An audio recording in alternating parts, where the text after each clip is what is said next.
So hello everyone and good morning सभी को। उम्मीद करता हूँ मेरी वॉइस प्रॉपर आ रही है सभी तक। एक बार कंफर्म कर देंगे।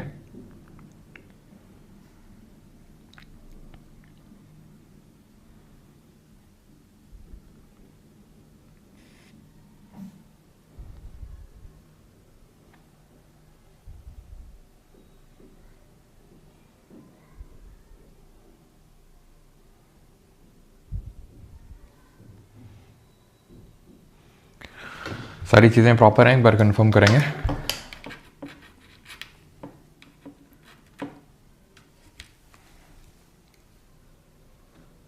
ओके तो आज से हम लोग स्टार्ट करने वाले हैं economics. We have done geography, polity and history. जो तीन हमारे सबसे बड़े सब्जेक्ट्स हैं वो हमने कंप्लीट कर लिए हैं। सो आप ये मान के चल सकते हैं कि 70% of our work is done. ठीक है, इकोनॉमिक्स होने के बाद हमारे जो चारों ह्यूमैनिटीज़ के सब्जेक्ट हैं मेजर वो ख़त्म हो जाएंगे। उसके बाद हमारा बचेगा स्टैटिक और साइंस का पोर्शन। ठीक है, और जिसके ये चार सब्जेक्ट स्ट्रांग हैं उसका आप ये समझ लो कि उसका बेस स्ट्रांग है। यानी कि जीके में चाहे वेंडर चेंज, एसएससी में चाहे वेंडर चेंज हो, चाहे टेंडर चेंज हो, कुछ भी चेंज हो, आप किसी भी एग्ज़ाम में बैठेंगे, अगर आपके चार सब्जेक्ट स्ट्रांग हैं तो जीके में आपको बहुत ज़्यादा प्रॉब्लम नहीं होने वाली है। साइंस और स्टैटिक की बात करूं तो दे आर नॉट फिक्स्ड। हो सकता है ज़्यादा आ जाए, हो सकता है कम आ जाए, लेकिन ज्योग्राफी, पॉलिटी, हिस्ट्री, इकोनॉमिक्स ये आपको धोखा नहीं देंगे। एक इनमें दे सकता है, बाकी आपको संभाल लेंगे। ये है कि हो सकता है पॉलिटी से कम क्वेश्चन आ जाए, हो सकता है ज्योग्राफी से बहुत क्वेश्चन है, ना के बराबर क्वेश्चन है, तो फिर पॉलिटी और हिस्ट्री से ज़्यादा आ जाएंगे या इकोनॉमिक्स से ज़्यादा आ जाएंगे। तो ये क्या है कि चीज़ें आपको बैलेंस आउट कर लेंगे अगर एक से कम आया। ठीक है, तो इनको करना भी काफ़ी मुश्किल है। अगर मैं बात करूँ मुश्किल इन दी सेंस कि थोड़ा टाइम टेकिंग है, बिकॉज थोड़े लंबे सब्जेक्ट हैं। इकोनॉमिक्स को अगर हम साइड रख दें, क्योंकि इकोनॉमिक्स उतना बड़ा नहीं होने वाला है जितना कि ज्योग्राफी था या पॉलिटी था या फिर हिस्ट्री था। ठीक है, तो इकोनॉमिक्स हमारा आप ये मान के चलो लगभग 11 से 12 क्लासेस लगेंगी, जिसमें कि हमारा पूरा इकोनॉमिक्स खत्म हो जाएगा। तो आज हमारा पहला क्लास है जिसमें कि हम बेसिक्स देखने वाले हैं इकोनॉमी के। ठीक है, सर बॉर्डर फिल्म में आप क्यों नहीं गए थे? जा रहे हैं, बस क्लास ले लें फिर वहीं जा रहे हैं वहीं पे, है ना। लालू प्रसाद यादव जी 26 जनवरी यानी कि कल की परेड में कलिंजर का फोर्ट भी दिखाया गया, उसकी भी एक झांकी थी उसमें। रिकॉर्डिंग अब अपन ऑन नहीं करते हैं। यूजीसी के बारे में बताओ सर। बाद में बताएंगे, अभी नहीं। ठीक है, तो ये क्वेश्चन से रिवीजन के लिए हिस्ट्री के वो हम बाद में करेंगे, बिकॉज आज से हम इकोनॉमिक्स शुरू कर रहे हैं, वो हिस्ट्री का कॉम्पोनेंट है। बाद में हम आखिर में कर लेंगे इसको। ठीक है, ऑल राइट, तो शुरू करते हैं बेसिक्स ऑफ इकोनॉमिक्स यानी कि अर्थशास्त्र की मूल बातें क्या हैं। So what is economics? अर्थशास्त्र है क्या? It is the study of how people, businesses and governments use allocated resources. ठीक है, यानी अर्थशास्त्र इस अध्ययन को कहते हैं जहां पर लोग, व्यवसाय और सरकारें आवंटित संसाधनों का उपयोग वस्तुओं और सेवाओं के उत्पादन, वितरण और उपभोग के लिए कैसे करते हैं। इकोनॉमिक्स इसी चीज़ की स्टडी है, किस तरीके से पीपल हैं, लोग, जो बिजनेसेस हैं और जो गवर्नमेंट्स हैं, किस तरीके से रिसोर्सेज का यूज़ करके प्रोड्यूस, डिस्ट्रीब्यूट और कंज्यूम कर रहे हैं।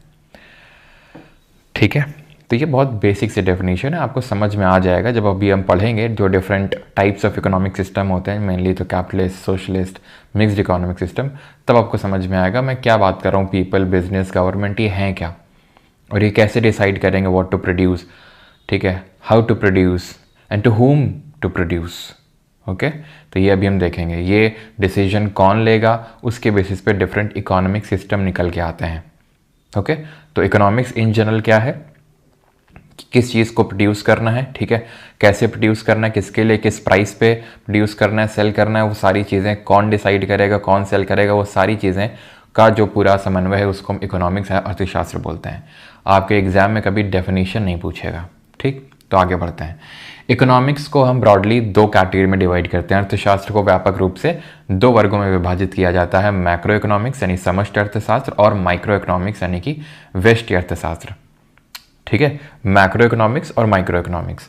मैक्रो वर्सेस माइक्रो देखते हैं कि what is the difference between the two. Macro economics और माइक्रो में क्या अंतर है। वैसे तो आपको नाम पढ़ के ही समझ में आ रहा होगा कि मैक्रो मतलब बड़ा, माइक्रो मतलब छोटा, बस वही है। ठीक है। तो macro it focuses on overall performance and behaviour of the economy. ये ठीक है, इसको काटिए, यहाँ पे जो इंग्लिश में लिखा है इस पे फोकस करिए, ठीक है, बिकॉज आई थिंक ये वही हिंदी में लिख गया है। तो it focuses on overall performance and behaviour of the economy, यानी कि ओवरऑल परफॉर्मेंस, पूरी ओवरऑल हम यहाँ पे देख रहे हैं परफॉर्मेंस इकोनॉमीज की, या फिर पूरी इकोनॉमी का बिहेवियर। माइक्रो में बात करें, इट इज़ फोकस्ड, ठीक है, it is focused on the actions of individuals और बिजनेसेस। यह व्यक्तियों या व्यवसायों को कार्यों पर केंद्रित है, यानी छोटी लेवल जो चीज़ें हैं उसको देख रहा है। कंपेयर इट फ्रॉम और draw the analogy from a forest. एक जंगल से आप इसको कंपेयर कर सकते हैं। जो अगर हम पूरे जंगल की स्टडी कर रहे हैं, like if you are studying कि भाई ये ट्रॉपिकल एवरग्रीन फॉरेस्ट है, ट्रॉपिकल एवरग्रीन फॉरेस्ट हमें वहाँ देखने को मिलते हैं जहाँ पे 200 सेंटीमीटर से ज़्यादा की रेनफॉल होती है, जहाँ पे टेम्परेचर 25 डिग्री सेल्सियस से ज़्यादा होता है, ठीक। तो ये हमें इक्वेटर के आसपास देखने को मिलेंगे। इंडिया में ये केरला, अंडमान निकोबार, नॉर्थ ईस्ट में देखने को मिलेंगे।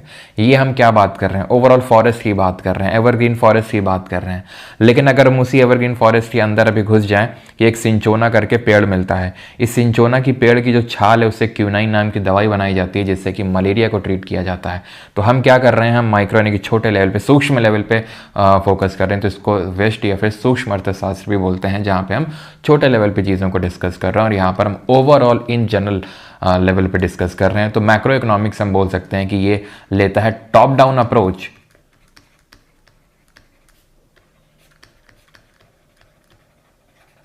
और माइक्रो की बात करेंगे, it takes the bottom up approach.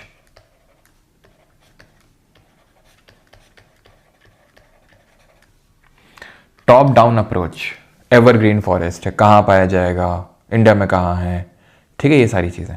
Bottom up, सिंचोना पेड़ है, ठीक, उसकी छाल से, मतलब हम बॉटम से ऊपर की ओर जा रहे हैं, यानी कि उस छोटी सी चीज़ को उसको इलाबोरेट करके देख रहे हैं। यहाँ पे क्या है, बड़ी सी जो चीज़ है उसको उसके अंदर झांक के देख रहे हैं कि उसमें क्या क्या है। ऑलराइट, फोकस एरिया की बात करें तो it is focused on the actions of the governments and countries that influence border economics such as supply, demand and prices, और सॉरी बॉर्डर नहीं, broader economics, supply, demand, prices, इन सारी चीज़ों को जो इफेक्ट करता है, that is dealt under the macro economics. Broader economic system है। हम इकोनॉमिक सिस्टम में पूरे कंट्री का भी इकोनॉमिक सिस्टम ले सकते हैं, ठीक है, और इन जनरल पूरे वर्ल्ड का भी ले सकते हैं, because there is a something called as spill over effect in the economy या फिर इन जनरल भी। स्पिल ओवर का मतलब होता है कि किसी ने कुछ किया और उसके कुछ करने की वजह से उसका इन्फ्लुएंस दूसरे पे देखने को मिला। फॉर एग्जाम्पल, यूएस ने टैरिफ लगाना शुरू किया, बाकी कंट्रीज ने क्या किया, टैरिफ लगाना शुरू कर दिया, ठीक है, ये क्या है, स्पिल ओवर इफेक्ट है। या फिर यूएस की इकोनॉमी तहस नहस हो गई मान लेते हैं, तो जो बाकी कंट्रीज यूएस से डिपेंडेंट थी उनकी भी इकोनॉमी तहस नहस हो गई, ये होता है स्पिल ओवर इफेक्ट, ठीक है। तो मैक्रो इकोनॉमिक्स इसीलिए इन जनरल पूरी गवर्नमेंट को या फिर पूरे वर्ल्ड की जो इकोनॉमिक्स है उस पर फोकस करता है, और माइक्रो की बात करें, it studies the individual consumers, firms and markets. यह व्यक्तिगत उपभोक्ताओं, फर्मों और बाजारों का अध्ययन करता है। इंडिविजुअल लेवल पे डिस्कस करेगा, फर्म लेवल पे, फिर छोटे मार्केट लेवल पे डिस्कस करेगा, that is micro economics. Okay, scope बात करेंगे तो स्कोप लार्ज स्केल, बड़े पैमाने पे होता है। बड़ा पैमाना अभी मैंने आपको बता दिया, पूरे वर्ल्ड तक इसका लिमिट, मतलब इसका कोई लिमिट ही नहीं है, अगर हम देखें तो पूरे वर्ल्ड लेवल तक जाता है, ठीक है, जैसे अभी मैंने आपको स्पिल ओवर इफेक्ट का एग्जाम्पल दिया। एंड माइक्रो इकोनॉमिक्स की अगर बात करें तो ये स्मॉल स्केल होता है and it focuses on the specific sector. छोटे पैमाने पे होता है और विशिष्ट क्षेत्र पे ये फोकस करता है। तो वो लार्ज स्केल है, ये स्मॉल स्केल है, वो एंटायर इकोनॉमी पे फोकस्ड है, ये स्पेसिफिक सेक्टर पे फोकस्ड है। ऑलराइट, आई होप यहाँ तक क्लियर होगा। अब फादर मदर देखें उससे पहले एग्जाम्पल्स देख लेते हैं कि मैक्रो इकोनॉमिक्स और माइक्रो के एग्जाम्पल्स क्या हैं। तो मैक्रो में we talk about the GDP, inflation, fiscal policies, national income, unemployment rates, ये सब जब हम चीज़ें डिस्कस कर रहे होंगे तो ये सब मैक्रो इकोनॉमिक कॉन्सेप्ट होते हैं। और वहीं पे जब हम किसी प्रोडक्ट की प्राइसिंग डिस्कस कर रहे होंगे, डिमांड डिस्कस कर रहे होंगे, सप्लाई डिस्कस कर रहे होंगे, कंज्यूमर बिहेवियर डिस्कस कर रहे होंगे कि क्यों उपभोक्ता यानी कंज्यूमर, जब हम कोई पर्टिकुलर चीज़ का प्राइस इतना रखते हैं तो इतनी डिमांड करता है, प्राइस घटाते हैं तो उसकी डिमांड बढ़ जाता है, प्राइस बढ़ाते हैं डिमांड घट जाता है। तो किस तरीके से उसका बिहेवियर शिफ्ट हो रहा है, उसकी इनकम पे उसका बिहेवियर कैसे डिपेंडेंट है, सब्सटीट्यूट जो गुड्स हैं उसके उस पर कैसा बिहेवियर डिपेंडेंट है, ये सारी चीज़ें हम माइक्रो इकोनॉमिक्स के तहत पढ़ते हैं। तो मैक्रो और माइक्रो के यहाँ पे एग्जाम्पल्स होते हैं खत्म। अब वही यहाँ पे हम फादर और मदर थोड़ा सा देखते हैं अभी। All right. तो अब यहाँ पे फादर की बात करेंगे तो माइक्रो इकोनॉमिक्स का सबसे पहले कॉन्सेप्ट दिया गया था एडम स्मिथ के द्वारा। इनकी एक किताब थी an inquiry into nation and the wealth of nations, मतलब ये पूरा इनकी बुक का नाम था, जो इन्होंने, मैं आपको बताऊंगा नहीं, मैं आपसे पूछता हूँ, ठीक है। ये किताब इन्होंने, ये स्कॉटिश हैं, स्कॉटलैंड से हैं, और ये किताब इन्होंने तब लिखी थी जिस साल ट्रीटी ऑफ पुरंदर हुई थी बॉम्बे ईस्ट इंडिया कंपनी जो बॉम्बे यूनिट थी एंड नाना फडणवीस के बीच में, क्योंकि ट्रीटी ऑफ पुरंदर दो हुई थी, एक 1665 में हुई थी वो जो शिवाजी वाली थी, मैं दूसरी वाली पूछ रहा हूँ वो कब हुई थी, आपको ये बताना है, ठीक है। तो पूरी किताब का नाम an inquiry into nature and the wealth of nations है, लेकिन in short of the wealth of nations याद रख सकते हैं। तो कब हुआ था ट्रीटी ऑफ पुरंदर? 1776 में, ठीक। हुआ ये था कि 1929 के टाइम पे, 1929 के टाइम पे ग्रेट डिप्रेशन आया था यूएसए में। ग्रेट डिप्रेशन आया था। ग्रेट डिप्रेशन क्या है? ग्रेट डिप्रेशन का मतलब ये है इकोनॉमिक्स में जहां पे इन्फ्लेशन रेट कम हो जाती है। आई नो कि आपको इन्फ्लेशन नहीं पता है, तो ऐसे समझो, बेरोजगारी बढ़ जाती है, प्रोडक्शन नहीं हो रहा है, डिमांड नहीं आ रही है, डिमांड नहीं आ रही तो प्रोडक्शन नहीं होगा, ये सारा कुछ है डिप्रेशन में। ये क्यों हुआ था? क्योंकि स्टॉक मार्केट क्रैश हुआ था, जो बबल बना था यहाँ पे यूएसए में, इन डिटेल अभी हम डिस्कस नहीं कर रहे हैं, आगे करेंगे। तो वो बबल जो है क्रैश हो गया था। जब बबल क्रैश हुआ तो यूएस की इकोनॉमी एकदम धराशायी हो गई। अब तक का मतलब बहुत भयंकर डिप्रेशन माना जाता है, और वो स्पिल ओवर इफेक्ट की वजह से बहुत सारी अदर कंट्रीज को भी इसका खामियाजा भुगतना पड़ा था। इस ग्रेट डिप्रेशन से कैसे बाहर निकला जाए उसको लेके जॉन मेनार्ड गिनीज ने अपनी एक किताब लिखी थी, the general theory of employment, interest and money, which helped US to come out of this great depression. ये एक ब्रिटिश इकोनॉमिस्ट थे, जॉन मेनार्ड गिनीज। इन्होंने ये जो बुक है ये कब लिखी थी? चल मैं आपसे अगेन, ये तब लिखी थी जिस साल आपकी ऑल इंडिया किसान सभा बनी थी। बाई किसने बनाई थी ऑल इंडिया किसान सभा? तो ये कब बनी थी बताओ, कब लिखी गई थी किताब ये? तो ये लिखी गई थी 1936 में, 1936 में सहजानंद सरस्वती ने बनाई थी ऑल इंडिया किसान सभा। तो उसी साल, इस तरीके से अगर आप याद रखोगे तो आप कभी अब नहीं भूलने वाले हो, ना तो ये भूलोगे अब, ना तो ये भूलोगे अब, ठीक है। वैसे में ईयर लिखता तो तुम भूल जाते। तो माइक्रो इकोनॉमिक्स और मैक्रो इकोनॉमिक्स याद हो गया कि फादर कौन है इसके। कहीं कभी कभी आपको माइक्रो इकोनॉमिक्स के फादर अल्फ्रेड मार्शल देखने को मिलेंगे। आई नो तुरंत पटाख से क्वेश्चन आएगा, अभी दोनों अगर ऑप्शन में आ गए तो, दोनों आ गए तो गो विद एडम स्मिथ, ठीक है। इनको founding father of modern economics भी बोला जाता है, क्योंकि आप देख सकते हैं ये 18th सेंचुरी के इकोनॉमिस्ट हैं और ये 20th सेंचुरी के। ओके, अब ये जो पर्टिकुलर बुक है इस पे हम फोकस करने वाले हैं, द वेल्थ ऑफ नेशंस। इसमें इस किताब में एडम स्मिथ ने मार्केट इकोनॉमी के बारे में बताया कि ये मार्केट इकोनॉमी होती क्या है, what is the market economy. तो इसमें हमें दो चीजें समझने की जरूरत है, एक तो इनविजिबल हैंड का कॉन्सेप्ट और ये जो लेसेस फेयर का जो कॉन्सेप्ट है वो। तो मार्केट इकोनॉमी ये बोलती है, अकॉर्डिंग टू दी, अगर हम एडम स्मिथ जी की बात करें, invisible hand theory. Invisible hand का मतलब है अदृश्य हाथ, हिंदी में तो यही मतलब है, अदृश्य हाथ, जो हाथ हमें दिख नहीं रहा है। तो ये हाथ कौन सा नहीं दिख रहा है हमें? ये हाथ है मार्केट फोर्सेस का हाथ। मार्केट फोर्सेस का मतलब ये है, इनका ये कहना है कि कुछ इंसानों में, अब वो इंसान कौन होते हैं, बाई बर्थ होते हैं या फिर इनेट क्वालिटीज होती हैं, वी डोंट नो, लेकिन कुछ इंसान ऐसे होते हैं जिनमें एनिमल स्पिरिट देखने को मिलती है। एनिमल स्पिरिट ये होती है कि जैसे, एनिमल स्पिरिट का मतलब ये है कि व्हेन समवन, जैसे एनिमल स्पिरिट हमें कुछ लोगों में देखने को मिलती है, वो एनिमल स्पिरिट ये बोलती है कि वो जो कुछ लोग हैं वो धंधा डालते हैं, वो धंधा करते हैं, वो एंटरप्रेन्योर हैं, ठीक। वो इस चीज इतने ज्यादा एक्साइटेड होते हैं, इतने ज्यादा इंथुसियास्टिक होते हैं उस चीज को लेके कि they are not concerned with the loss they are going to make, they are only seeing the profits, कि भाई इतना प्रॉफिट हो जाएगा, उतना हो जाएगा, लॉस को वो अभी अकाउंट में ले ही नहीं रहे हैं। तो ये एनिमल स्पिरिट की वजह से क्या होता है, अपने पर्सनल इंटरेस्ट की वजह से, पर्सनल इंटरेस्ट मतलब पैसा कमाना है। ओके, लाइक फॉर एग्जाम्पल मेरा पर्सनल इंटरेस्ट है कि भाई मुझे पैसा कमाना है, मुझे पढ़ाना अच्छा लगता है, ठीक है, तो मैंने पढ़ाना शुरू किया। ओके, अब इससे क्या हुआ कि पढ़ाना शुरू किया मैंने, तो मुझे काफ़ी लोगों की असिस्टेंस की नीड पड़ने लगी। जब असिस्टेंस की नीड पड़ने लगी, कोई टेस्ट सीरीज बनाने के लिए, तो कोई कुछ पीडीएफ कम बनाने के लिए, ठीक है, कुछ बैकएंड में सपोर्ट के लिए, कुछ क्वेरी के लिए। और क्वेरी से याद आया, क्वेरी नंबर अभी चेंज हो चुका है, ये है नया क्वेरी नंबर, ठीक है। तो इससे क्या हुआ, बहुत लोगों को एम्प्लॉयमेंट मिल गया। तो यानी मैंने अपने पर्सनल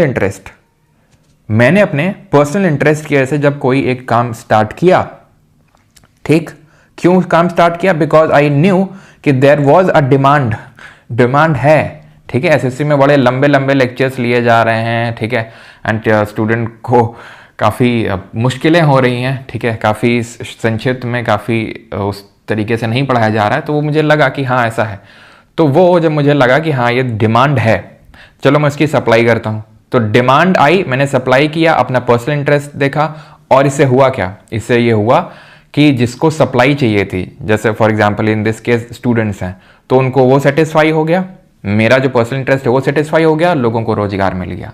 तो ऐसा कहना था वेल्थ ऑफ नेशंस में एडम स्मिथ का, कि क्या करना है, लोगों में, कुछ लोगों में एनिमल स्पिरिट होती है। एनिमल स्पिरिट का जो कॉन्सेप्ट है जॉन मेनार्ड गिनेस ने दिया था। ये जो इनविजिबल हैंड थ्योरी है ये एडम स्मिथ का है। मार्केट फोर्सेस को बता रहे हैं किस तरीके से मार्केट फोर्सेस अपने हिसाब से एडजस्ट कर लेती हैं। डिमांड आएगी, सप्लाई जाएगी, पर्सनल इंटरेस्ट में कोई इंसान कुछ धंधा डालेगा, उस धंधे से पूरी इकोनॉमी का भला होगा, लोगों को रोजगार मिलेगा, लोगों के हाथों में पैसा जाएगा। तो उस इंसान ने क्या किया, अपनी एनिमल स्पिरिट दिखाई। ऐसा जॉन मेनार्ड गिनीस ने बाद में बोला कि एनिमल स्पिरिट है, ठीक है। तो एनिमल स्पिरिट में हमारे मनमोहन सिंह ने भी जी बोला था, we need to revive the animal spirits in the country's economy, यानी कि हमें एनिमल स्पिरिट रिवाइव करने की जरूरत है। रिवाइव करने का मतलब ये है कि लोगों को और मोटिवेट करने की जरूरत है कि आप भी रोजगार कर, मतलब आप भी रोजगार दीजिए, ठीक है, धंधा डालिए, ठीक है। वैसे मोदी जी का भी एनिमल से काफ़ी गहरा संबंध है, ठीक है। नहीं, मैं नहीं कह रहा हूँ, मतलब ये किताब में लिखा, आप देख सकते हो, ठीक है, कि इन्होंने बचपन में मगरमच्छ वगैरह पकड़ा था, ठीक है। अब ये जो है मार्केट इकोनॉमी की अगर बात करेंगे, ठीक है, इनविजिबल हैंड, कि जब कोई अपना एक पर्सनल गुड देखता है, पर्सनल हित के लिए काम करता है, तो वो एक ओवरऑल सबका हित हो जाता है उसमें, ठीक। ये तभी हो पाता है जब, ठीक है, ये तभी एफिशिएंटली ऑपरेट कर पाएगा जब इकोनॉमिक एक्टिविटी, ठीक है, ये तभी हो पाएगा जब government should follow a policy of laissez faire, यानी कि जब सरकार लेसेस फेयर की पॉलिसी अपनाएगी। What is the policy of laissez faire? Laissez faire का मतलब है लीस्ट इंटरफेरेंस, यानी कि गवर्नमेंट को इंटरफेयर नहीं करना है हर चीज़ में, कि नहीं यहाँ पे मोनोपोली नहीं हो सकते, नहीं ये तो हम चलाएंगे, जैसे कि इंडियन रेलवे से मोनोपोली गवर्नमेंट की फॉर एग्जांपल है, ठीक, तो ये हम चलाएंगे, ये सेक्टर यहाँ पे हम रहेंगे, ये तुम नहीं कर सकते हो, बहुत टैक्स लगाना, बहुत टैरिफ लगाना। तो इनका ये कहना था ये टैक्स टैरिफ ये सब हटा दो, लोगों को खुला ऑपरेट करने दो, फिर इकोनॉमी बढ़ेगी। लेकिन अब निर्मला जी को कौन समझाए, फिर इनको इकोनॉमिस्ट है, ठीक है, कोई नहीं सिखा सकता इनको। ओके, तो खैर नहीं, निर्मला जी तो अपना लगाएंगी, वो किसी इकोनॉमिस्ट की नहीं सुनती हैं, क्योंकि we have a great economist, you know, ठीक है। तो खैर अभी आते हैं, इसी से डिराइव हुए हमारे दीज थिंग्स। क्या है ये, व्हाट आर दीज थिंग्स? तो अभी मैं जब तुम्हें बोल रहा था, ये क्या था, ये था कि यहाँ पे मार्केट इकोनॉमी थी। मार्केट इकोनॉमी मतलब डिमांड आ रही है, सप्लाई देने वाला खड़ा हो रहा है, पैदा कर रहा है रोजगार को, इससे क्या हो रहा है, इनकम जनरेट हो रही है, वेल्थ जनरेट हो रही है, एफिशिएंसी निकल के आ रही है, ठीक है, एंड सबका ओवरऑल गुड हो रहा है, सबका ओवरऑल गुड हो रहा है, और देश भी आगे बढ़ रहा है, इकोनॉमी भी आगे बढ़ रही है। This is what is called as market economy, also termed as capital economy. पूंजीवाद अर्थव्यवस्था कहीं ना कहीं मार्केट सप्लाई से लिंक्ड, मार्केट जो इकोनॉमी है उससे लिंक्ड है ये, ठीक है। तो ये इकोनॉमिक सिस्टम्स हैं अलग अलग तरीके के, तो जो मैंने अभी तुम्हें बताया वो एक तरीके का इकोनॉमिक सिस्टम है। और क्या इकोनॉमिक सिस्टम है, जैसे कि सोशलिस्ट, जो भी मैंने आपको तुम्हें बताया वो कैपिटलिस्ट टाइप का है वो, तो उसी को कैपिटलिस्ट इकोनॉमी भी बोल देते हैं। सोशलिस्ट इकोनॉमी यानी समाजवादी अर्थव्यवस्था। सोशलिस्ट इकोनॉमी क्या होती है, तो यहाँ पे वैसे तो डिफरेंस लिखा हुआ है, लेकिन इन जनरल अभी मैं वो दिखा दूंगा तो तुम्हें ज़्यादा थोड़ा सा कॉम्प्लेक्स टाइप लगने लगेगा। सिंपल टर्म्स में समझो, सोशलिस्ट इकोनॉमी में ये होता है कि जो कंट्री के रिसोर्सेज हैं वो सबके वेलबींग के लिए यूज़ होने चाहिए। किसी का रिसोर्सेस पे सिर्फ कुछ चुनिंदा लोगों का हक नहीं बैठ जाना चाहिए। लाइक फॉर एग्जांपल जैसे कि अंबानी और अडानी हम एग्जांपल के तौर पे कंसिडर कर सकते हैं कि उन्हीं का हक नहीं हो जाना चाहिए। उनका हक हो जाएगा तो क्या होगा, वो सिर्फ अपना प्रॉफिट निकालेंगे, एक्सट्रैक्ट करेंगे, लोगों के हक में कुछ भी नहीं जाएगा, लोगों को कुछ नहीं मिलेगा। क्या होगा इससे, इससे बहुत ज़्यादा इनकम इनइक्वालिटी आएगी, कंपटीशन नहीं रहेगा। क्यों? क्योंकि मोनोपोली हो गई है। ठीक है, वैसे सोशलिस्ट में भी देखो, वैसे तो अगर इसको मैं मार्केट इकोनॉमी बोल रहा हूँ ना, ध्यान से समझना इसको, अगर मैं मार्केट इकोनॉमी बोल रहा हूँ तो इसको मैं नॉन मार्केट इकोनॉमी बोल सकता हूँ, सिंपल सी बात ये है। लेकिन according to the Karl Marx, ठीक है, तो उनके हिसाब से इसके भी दो वेरिएंट होते हैं। एक तो सोशलिस्ट मॉडल होता है जो हम देख रहे हैं, जहाँ पे रिसोर्सेज में स्टेट का हक होता है। स्टेट का हक मतलब, स्टेट का हक मतलब है सरकार के पास होगा, जितने भी सब कुछ सरकार कंट्रोल करेगी, सो दैट कि वो इनकम डिस्ट्रीब्यूशन को फैसिलिटेट कर सके, सो दैट कि रिसोर्सेज का यूज लोगों के वेलफेयर के लिए किया जा सके, उनके हित के लिए किया जा सके। और एक यहीं पे आता है कैपिटलिस्ट। ठीक है, कैपिटलिस्ट में क्या होता है, स्टेट सिर्फ रिसोर्सेज को कंट्रोल नहीं करता है, वो लेबर को भी कंट्रोल करने लगता है। ठीक है, कि कितनी लेबर कहाँ एम्प्लॉयड होगी कहाँ नहीं, तो ज़्यादा कंट्रोल है। तो कैपिटलिस्ट, मैं आज सॉरी कैपिटलिस्ट बोल रहा हूँ, communist, I am really sorry, capitalist नहीं कम्युनिस्ट। ठीक है, कम्युनिस्ट। खैर इतना डिटेल में हमें जाने की ज़रूरत नहीं है, आप समझ गए बेसिक डिफरेंस क्या है। तो कैपिटल इकोनॉमी में क्या है, कैपिटलिस्ट में, कैपिटलिस्ट इकोनॉमी में यह है कि प्राइवेट ओनरशिप रहती है, इसमें पब्लिक ओनरशिप। पब्लिक का मतलब जब भी मैं बोलूं तो उसका मतलब है स्टेट, स्टेट मतलब गवर्नमेंट। ठीक, इकोनॉमिक मोटिव इसमें सिर्फ होता है प्रॉफिट, प्रॉफिट निकालना है। यहाँ पे सोशल वेलफेयर है, लोगों का हित करना है। यहाँ पे गवर्नमेंट का, ठीक है, कोई रोल नहीं रहता है। ठीक है, जैसे लाइसेंस फेयर, लाइसेंस फेयर का मतलब है कि आप कोई इंटरफेरेंस मत करो, ऑपरेट करने दो मार्केट को फ्रीली, अपने हिसाब से एडजस्ट कर लेगा खुद को। कंप्लीट इन्वॉल्वमेंट होता है गवर्नमेंट का। इनकम डिस्ट्रीब्यूशन अनइक्वल है, इसमें इक्वल है। इकोनॉमिक फ्रीडम पूरी है, यहाँ पे फ्रीडम नहीं है उतनी। एग्जाम्पल यूएसए और एग्जाम्पल यूएसए और नॉर्थ कोरिया देखो, और चाइना भी देखो। सुनने में लग रहा होगा कि यार कैपिटलिस्ट मतलब बेकार होता है, मतलब अडानी अंबानी, और ये सोशलिस्ट अच्छा होता है। ऐसा नहीं है। सोशलिस्ट के कॉन्स कोई बता सकता है क्या होंगे? सोशलिस्ट को वैसे तो आपको कोई मेंस यूपीएससी मेंस में आंसर लिखने नहीं जाना है, बट फिर भी पता होना चाहिए। ठीक है, एक आइडिया डेवलप करने से पहले कि नहीं कैपिटलिस्ट बेकार होता है, सोशलिस्ट अच्छा है। सोशल, क्योंकि हो सकता है क्वेश्चन बन भी जाए इस तरीके से स्टेटमेंट कि इसमें से सोशलिस्ट का कॉन्स क्या नहीं है, फिर क्या है। तो कॉन्स क्या है? कॉन्स ये है कि मान लो सरकार है, ठीक है, और प्राइवेट ओनरशिप है ही नहीं। मुझे इसके लिए भी क्या एग्जाम्पल, तुम जाओ सरकारी ऑफिस में, सरकारी ऑफिस में चले जाओ और एक प्राइवेट ऑफिस में चले जाओ, तुमको भी पता है एफिशिएंट तरीके से कहाँ काम होता है। तुम एक मॉल में जाओ, जी सर आइए, सर आइए आइए, सर के लिए चाय लेके आओ, सर के लिए कॉफ़ी लेके आओ, सर के लिए चेयर लगाओ, होता है। वहीं गवर्नमेंट में चले जाओ, हाँ बताइए, अच्छा पहले तो रेस्पॉन्स ही नहीं आएगा। सर ये पूछ रहे थे, अच्छा सर तो बोल ही नहीं, सर ये पूछ रहे थे, सर तो बोल ही नहीं रहे, सर हाँ बताओ क्या है, हाँ इसको अटैच करवा के लाओ, और जो अपने इलाके के जो क्षेत्र के पार्षद हैं उनसे एक लेटर लिखवा के लाओ। ये होता है। अरे सर ये बोल रहे थे 500,000 ले लेते हैं, ठीक है लाओ। अच्छा तो क्या हुआ, एफिशिएंसी नहीं आती है इसमें, एफिशिएंसी नहीं रहती है। क्यों? क्योंकि मोटिवेशन ही नहीं है, मोटिवेशन ही नहीं है। क्यों? क्योंकि तुमको पता है चाहे तुम जितना अच्छा काम कर लोगे तुमको इंसेंटिव तो मिलने वाला नहीं है, इसका प्रमोशन तुम्हारा हो ही जाएगा 5 साल में। तो जब तुमको इंसेंटिव है नहीं, प्रमोशन तुमको 5 साल में हो ही जाना है, तो फिर क्यों लोड लेना है? आराम से बैठ के मौज मारो और काम जितना कम से कम हो सके उतना कम से काम करो। तुम भी यही करोगे, ठीक है, हंसो नहीं, तुम भी यही करोगे बैठ के। जब तुम बाबू बनोगे, सरकारी नौकरी की तैयारी कर रहे हो बाबू बनने के लिए, तुम में से 90% लोग वही करेंगे। ऐसा तो है नहीं कि जो अभी लोग बैठे हैं ये कहीं और चांद से आए हैं, मार से आए हैं, ये हम ही लोगों में से गए हैं और हम ही लोगों में से आगे जाएंगे, तो वही होने वाला है। ठीक है, ऐसा ही सिस्टम चलता है, ऐसा ही होता है हमारे यहाँ। तो इसमें क्या होता है, एफिशिएंसी नहीं आती है भैया। ठीक है, इक्वालिटी तो तुमने दे दी, इक्वालिटी दे दी। अब इट इज़ लाइक कि भाई 100 रुपये हैं, ठीक है, 5 लोग हैं, 20-20 बांट लिया, ये खुश हो गया, देखा सबके पास 20-20 है। यहाँ क्या हुआ, यहाँ 1000 रुपया है, ठीक है, 4 लोगों को 20-20 मिला, कितना हो गया, सॉरी 4 लोगों को 20-20 नहीं, यहाँ मानो कि 4 लोगों को 50-50 मिला, कितना हो गया 200, एक को मिल गया 800। अब या तो तुम ये दुखी हो सकते हो कि इसको 800 कैसे मिल गया, या तो इस बात से खुश हो सकते हो कि यार हमें 20 ही मिल रहा था ऐसी कंडीशन में, लेकिन वो जो कि हमें दिखता है नहीं, ठीक है, और यहाँ 10 गुना है उसका पास। देखो ना, सबके पास 20 था, उसका 10 गुना है इन चारों के पास, एक के पास लेकिन 800 रुपए है। तो यहाँ पे क्या होता है, वेल्थ जनरेशन होता है। यहाँ पे वेल्थ जनरेशन होता है, भले इनइक्वालिटी है लेकिन वेल्थ जनरेट हो रही है, और ऑब्वियस बात है वो ट्रिकल डाउन भी करेगी। ट्रिकल डाउन का मतलब ये है कि वो नीचे पास ऑन भी होगी। यहाँ पे वेल्थ क्रिएशन हो ही नहीं रहा है उतना ज़्यादा, एफिशिएंसी नहीं आ रही है, मोटिवेशन नहीं है। क्यों? क्योंकि सब तो ओन कर रहा है कौन? Public, state. तो फिर जब प्राइवेट ओनरशिप है ही नहीं तो फिर हम काम किसके लिए करें? सरकार के लिए काम करेंगे? नहीं, फिर तो हम काम चोरी करेंगे, ठीक है, क्योंकि हर किसी के अंदर देशभक्ति नहीं होती है। ओके, मुझसे नहीं सर, मुझसे तो ऐसा काम होगा ही नहीं। ओहो, ठीक है। और initially USA was kind of complete capitalist economy until the great depression, जो मैंने बताया 1929 का।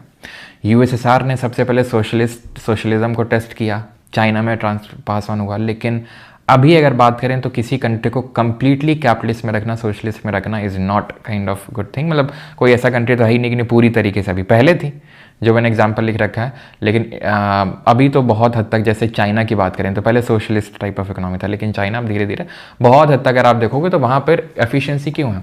अब चाइना अगर डेवलप्ड है तो सोशलिज्म के बलबूते तो नहीं हो सकता है, सिंपल सी बात है। वहाँ पे कितना ज़्यादा प्रोडक्शन होता है और कितना ही एफिशिएंट है चाइना, यू ऑल नो, ठीक है। हम खुद को पाकिस्तान से कंपेयर कर करके भले खुश हो सकते हैं, लेकिन सच तो ये है कि चाइना वाले खुद को हमसे, मतलब कम, जैसे इट इज़ लाइक कि जैसे हम अफ्रीकन कंट्रीज़ हैं, केन्या ने इनसे कंपेयर नहीं करते हैं, तो चाइना हमसे नहीं करता होगा, because we don't stand anywhere, ठीक है।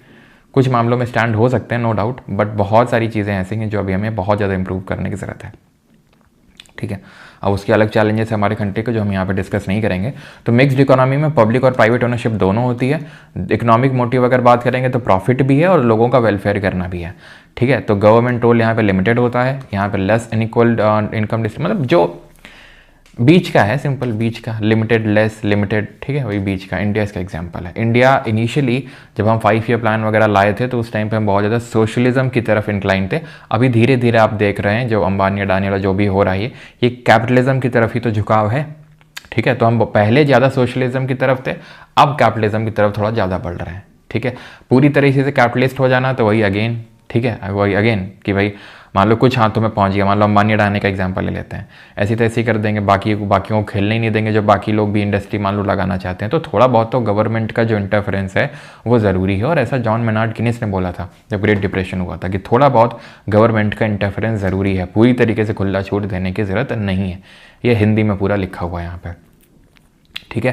कि स्वामित्व क्या होगा पूंजीवादी अर्थव्यवस्था में, समाजवादी अर्थव्यवस्था में, आर्थिक उद्देश्य क्या है, सरकार की भूमिका क्या है, आय का वितरण किस तरीके से होता है, आर्थिक स्वतंत्रता और उदाहरण यहाँ पे लिखे हुए हैं, ठीक।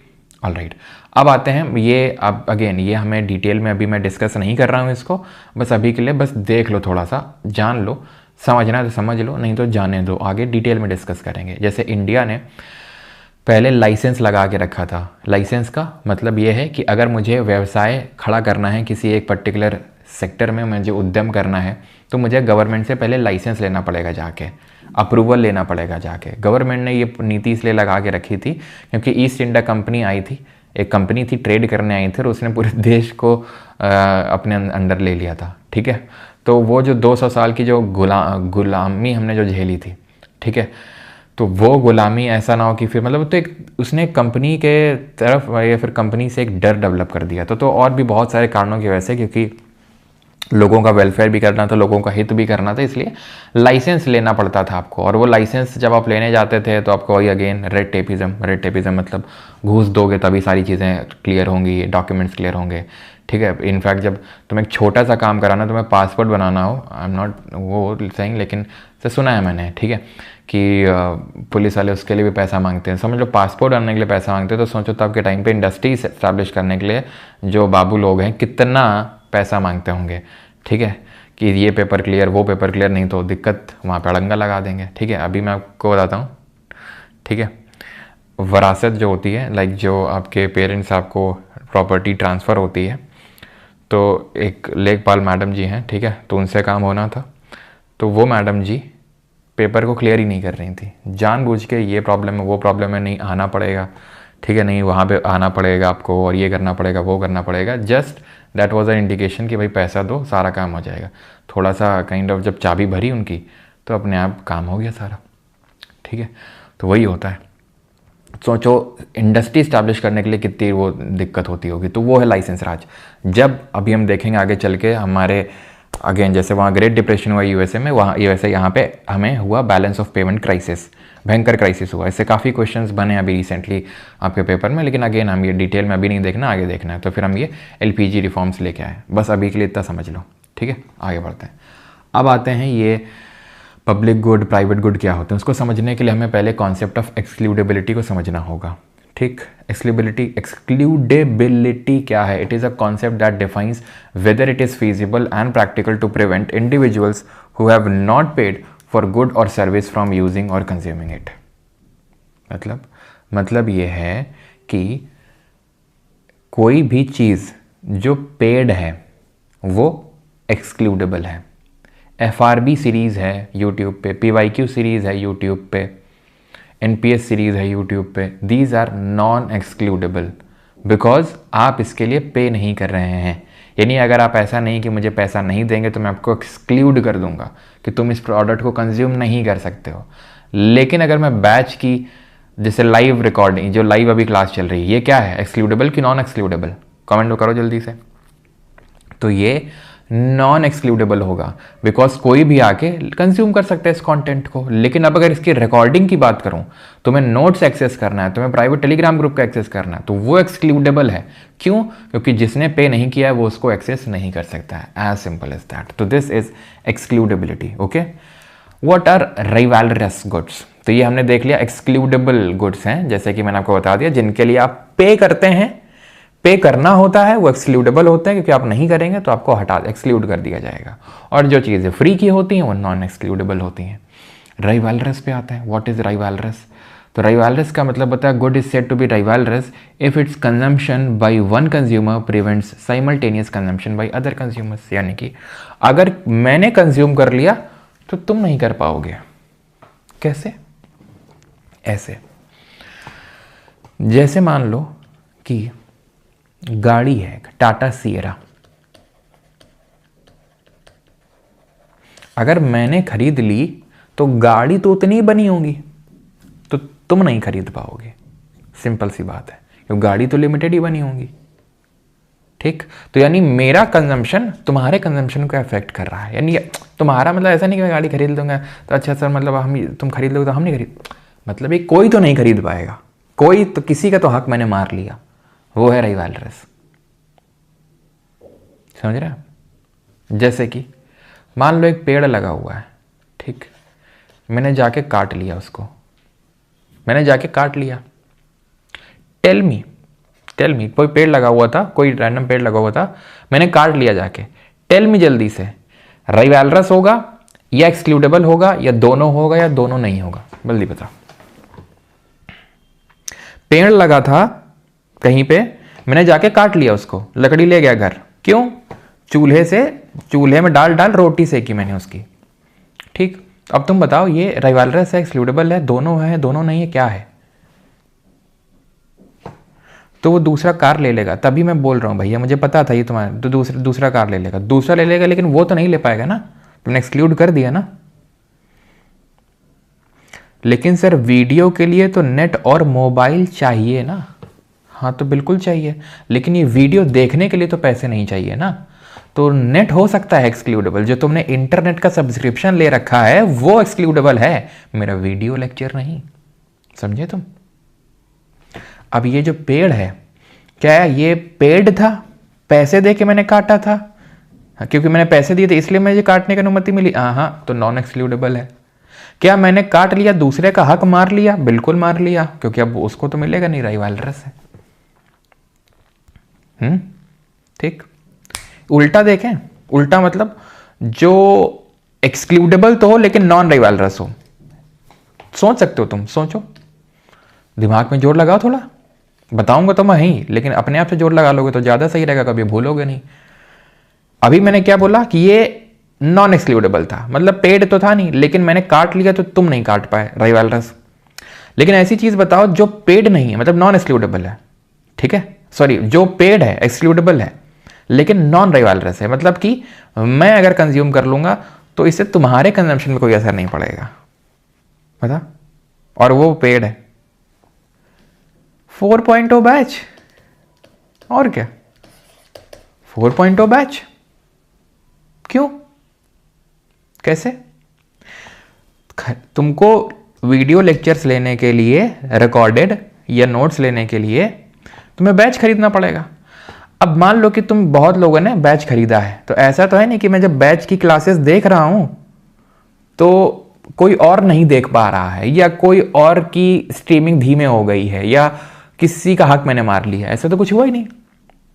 मैंने खरीदा, तुमने खरीदा, हम सब ने खरीदा, तो हम एक्सक्लूडेबल, क्योंकि एक्सक्लूडेबल गुड है, ठीक है, आप पे करेंगे तभी मिलेगा। लेकिन हम सब देखें, 1000 देखो चाहे 10,000 देखो चाहे 1,00,000 लोग देखो, फर्क पड़ने वाला ही नहीं है। लेकिन वही फैटमैन किताब को ले लो, मतलब क्या जरा समझ क्या है, मतलब इकोनॉमिक्स के नाम में पूरा प्रमोशन कर मारेंगे, बिल्कुल करेंगे, ठीक है। तो फैटमैन है मान लो, तो फैटमैन क्या है, किताब है। अब मैंने अगर ये किताब ले ली तो अगेन किताब तो लिमिटेड ही बनी है, किताब तो लिमिटेड ही बनी है, तो यानी कि अगर मैंने ले लिया तो तुम नहीं ले पाओगे। और क्योंकि पेड है तो ये एक्सक्लूडेबल भी है और रिवाइलरस भी है। एक्सक्लूडेबल क्यों है? क्योंकि पैसा देके मिलेगा। रिवाइलरस क्यों है? क्योंकि फिक्स्ड क्वांटिटी में प्रोड्यूस हुआ है, मैंने ले लिया तुम नहीं ले पाओगे, कोई तो नहीं ले पाएगा। ले लो, देखो, सिंक इन करो, थोड़ा थोड़ा महसूस करो, कुछ महसूस करो, कुछ महसूस कराओ, कुछ देखो, कुछ दिखाओ, देखो।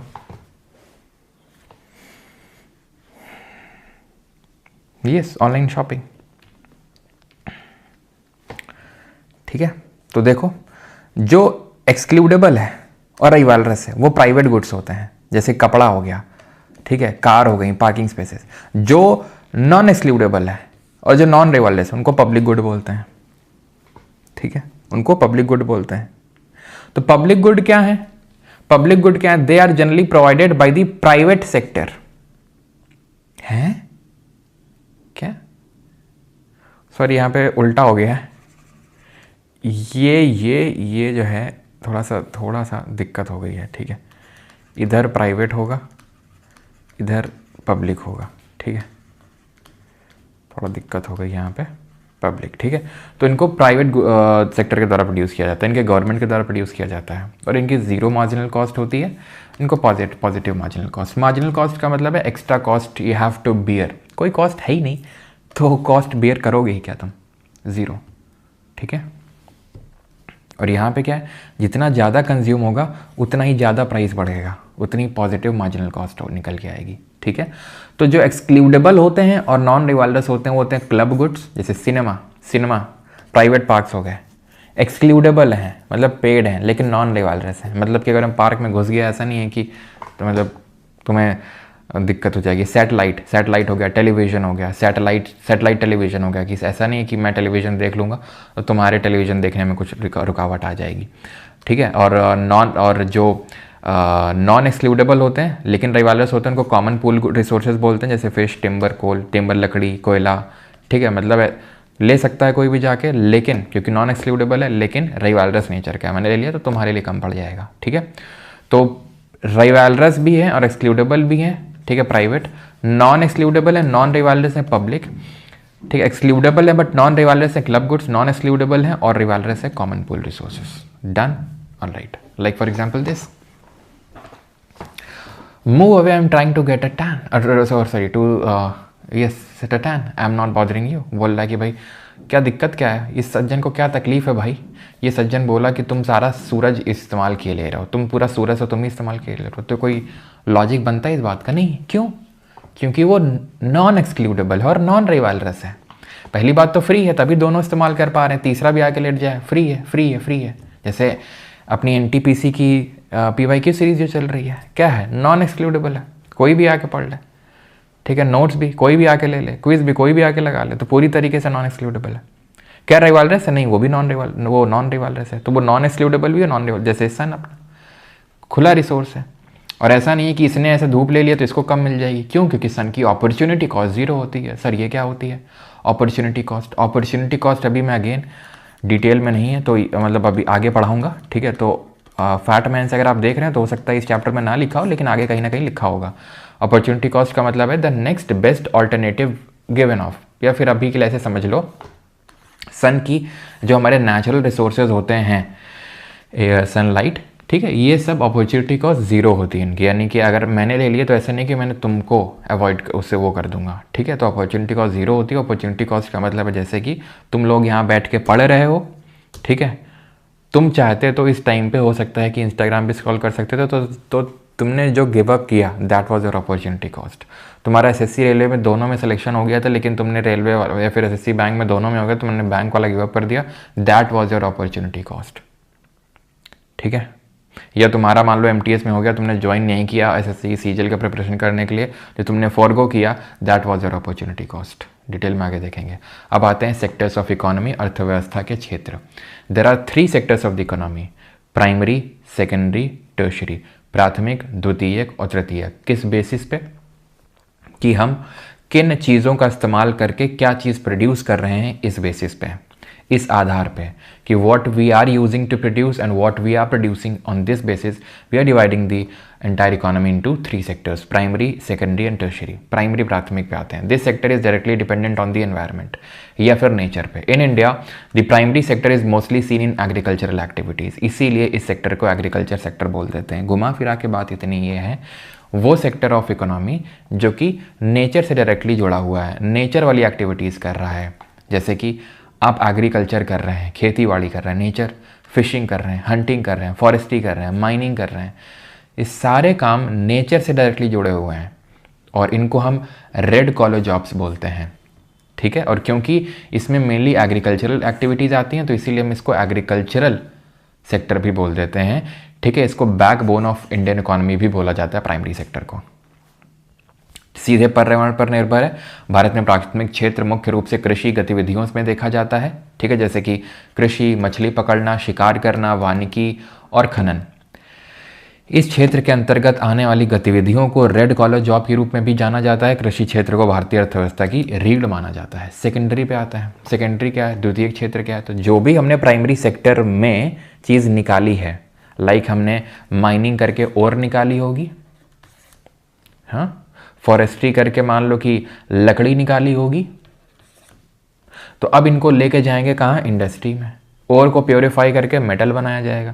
वुड को इधर उधर करके सब करके हो सकता है फर्नीचर बनाया जाए, हो क्या सकता है, वही बनाया जाएगा, फर्नीचर बन जाएगा, टेबल बनाई जाएगी, बेड बनाया जाएगा, ठीक है, ये सारी चीज़ें बनाई जाएंगी। तो क्या है? यानी कि प्रोसेसिंग हो रही है, यानी कि ट्रांसफॉर्म किया जा रहा है रॉ मटेरियल को, यानी कि क्या किया जा रहा है? कच्चे माल को जो है उसमें कुछ वैल्यू ऐड करी जा रही है। वो जो कच्चा माल था, जैसे कि मैंने दूध दुहा, ठीक है, आज किसान को फ़ायदा क्यों नहीं होता ना, ठीक है, ज़्यादा फ़ायदा किसको होता है? आगे जो कंपनीज होती हैं। जैसे कि मैंने आलू प्रोड्यूस किए, आलू मैंने जाके मंडी में बेच दिया, ठीक है, सीधा थोड़ा बहुत पैसा मिल गया। अब वो जाएगा किसी मैन्युफैक्चरिंग इंडस्ट्री, मान लेते हैं ये लेज़ की फैक्ट्री में जाता है, उसने क्या किया? उसकी प्रोसेसिंग करी, उससे चिप्स बना दिया, अब वो तगड़े दाम में बेचेगा। हो सकता है सिर्फ दो आलू से जो बनाए गए चिप्स हैं वो बंदा 20 रुपये में बेच दे, 20 रुपये में बेच दे, 20 रुपये में सिर्फ 2 आलू। और पता चल रहा जो किसान है उसने उसको हो सकता है उसको 2 किलो आलू ही पूरे 20 रुपये में निकालने पड़े, और एक उसने 2 आलू ही 20 रुपये में देखी होगी, उसने क्या किया? ट्रांसफॉर्म कर दिया, उसको वैल्यू एड कर दी उसमें, ठीक है। तो यहाँ वैल्यू एड होने जाता है। तो इसीलिए इसको, क्योंकि यहाँ पर मेनली मैन्युफैक्चरिंग होती है, जैसे वहाँ पर मेनली एग्रीकल्चर इन्वॉल्व था तो एग्रीकल्चर सेक्टर बोल दिया था, वैसे यहाँ पर मेनली मैन्युफैक्चरिंग इन्वॉल्व है तो इसको मैन्युफैक्चरिंग सेक्टर भी बोल देते हैं। जैसे प्रोसेसिंग हो गया, बिल्डिंग हो गया, कंस्ट्रक्शन हो गया, इलेक्ट्रिसिटी हो गया। अब इलेक्ट्रिसिटी भी प्रोड्यूस होती है ना, तो भी सेकेंडरी सेक्टर में आएगा आपका, ठीक है, इलेक्ट्रिसिटी को जो किया जाता है। The secondary sector is considered the backbone of a country as it aids its industrialisation, for example China, ठीक है, बैकबोन ऑफ कंट्री मानते हैं, लेकिन इंडिया में ये सेकेंडरी सेक्टर बहुत ज़्यादा डेवलप नहीं हुआ है, ठीक है, तो इसीलिए हम एग्रीकल्चर को ही बैकबोन मानते हैं। अब आते हैं टर्शरी सेक्टर पे। टर्शरी सेक्टर को हम सर्विसेज सेक्टर के नाम से भी जानते हैं। It is a part of the economy where businesses produce services. Services क्या होती हैं? तो सर्विसेज होती हैं इनटैंजिबल चीज़ें। इनटैंजिबल का मतलब ये होता है जिनको हम छू नहीं सकते हैं, अमूर्त होती हैं, ऐसी चीज़ जिसे छुआ नहीं जा सकता है। जैसे कि मैं तुम्हें पढ़ा रहा हूँ तो तुम क्या इसे छू सकते हो? नहीं छू सकते हो। छू सकता है क्या कोई? नहीं छू सकता है, ठीक है, बिल्कुल, ठीक है। या फिर मैंने तुमको मान लो जैसे कि तुम्हें क्योंकि मैंने तुम्हें नॉलेज ट्रांसफ़र किया, राइट। मान लो कि तुम कॉमेडी शो में गए तो उसने तुम्हें कुछ दिया, या फिर मैंने तुम्हें कुछ दिया, सामान दिया, नहीं दिया, सामान नहीं दिया, सामान देता तो टैंजिबल होता, छू सकते थे, ठीक है। सिंपल ऐसे समझो कि ऐसे समझो, ऐसे समझो, ऐसे समझो, ऐसे समझो। जैसे मान लो कि तुम किसी रेस्टोरेंट में गए, ठीक है। अब रेस्टोरेंट वाले ने तुम्हें खाना परोसा, खाना क्या छू सकते हो, खा रहे हो, छू सकते हो, that is a tangible thing, ठीक। लेकिन मान लो कि वो जो तुमने उसको टिप दी वेटर को, क्यों? क्योंकि उसने बहुत अच्छे से तुमको सर्विसेज दी। क्या क्या सर्विसेज दी? जो तुम मांग रहे हो वो तुम्हें ला के दे रहा है, तुमसे हंस के बात कर रहा है, ठीक है। तो वो सामान के लिए तुमने उसको पे नहीं किया, उस सर्विस के लिए पे किया, ठीक। तो ऐसे सेक्टर को हम सर्विस सेक्टर बोलते हैं। इसे सेवा क्षेत्र के रूप में भी जाना जाता है। एग्जाम्पल टीचिंग हो गया, ट्रांसपोर्टेशन हो गया। अब अगर मैं एक जगह से सामान दूसरी जगह लेके जा रहा हूँ तो मैंने सामान तो कुछ नया नहीं बना दिया, मैंने तो बस उसको ट्रांसपोर्ट किया, यानी मैंने सर्विस दी। हॉस्पिटैलिटी यानी कहीं होटल में जाके रुकते हो तो ऐसा तो नहीं कि उसके एवज में तुमको कुछ मिलता है। वो बात अलग है, तुम वहाँ से शैम्पू वैम्पू चुरा लाओ, लेकिन तुमको ऐसा मिलता तो कुछ नहीं है, तुमको सर्विस दी जाती है कि वहाँ तुम्हें रह सकते हो। तो वो क्या है? आपका service sector. Advertising, retail, hospitality, health care, ये सब सर्विस सेक्टर में आएंगे, ओके। जैसे इनको रेड कॉलर जॉब्स बोलते हैं, वैसे इनको ब्लू कॉलर जॉब्स बोलते हैं, ठीक है, ब्लू कॉलर जॉब्स बोलते हैं। एंड वैसे इनको वाइट कॉलर जॉब्स बोलते हैं, ठीक है। Blue collar jobs involve physical labour and the use of practical skill, ठीक है। दीज जॉब्स इन, तो ये हम देख चुके हैं। ब्लू कॉलर जॉब्स आपका सेकेंडरी सेक्टर वाला है, ठीक है। अब आते हैं क्वार्टरनरी में। क्वार्टरनरी क्या है? तो एक्चुअल में जो टर्शरी सेक्टर है ना, इसको सब डिवाइड कर देते हैं, यानी इसी को दो और पार्ट में डिवाइड कर देते हैं, क्वार्टरनरी और क्वीनरी। क्यों? देखो ऐसे समझो कि मान लो कि एक वेटर है जिसको आपने टिप दी उसके सर्विसेज के लिए। एक मैं हूँ जिसको तुम पैसा दे रहे हो, ठीक है। तो तुमने वेटर को पे किया, मुझको पे किया। अब अगर देखा जाए तो वेटर जो है वो मेरा काम क्या कर सकता है? बिल्कुल कर सकता है, लेकिन अभी के लिए तो नहीं कर सकता है। वो क्यों?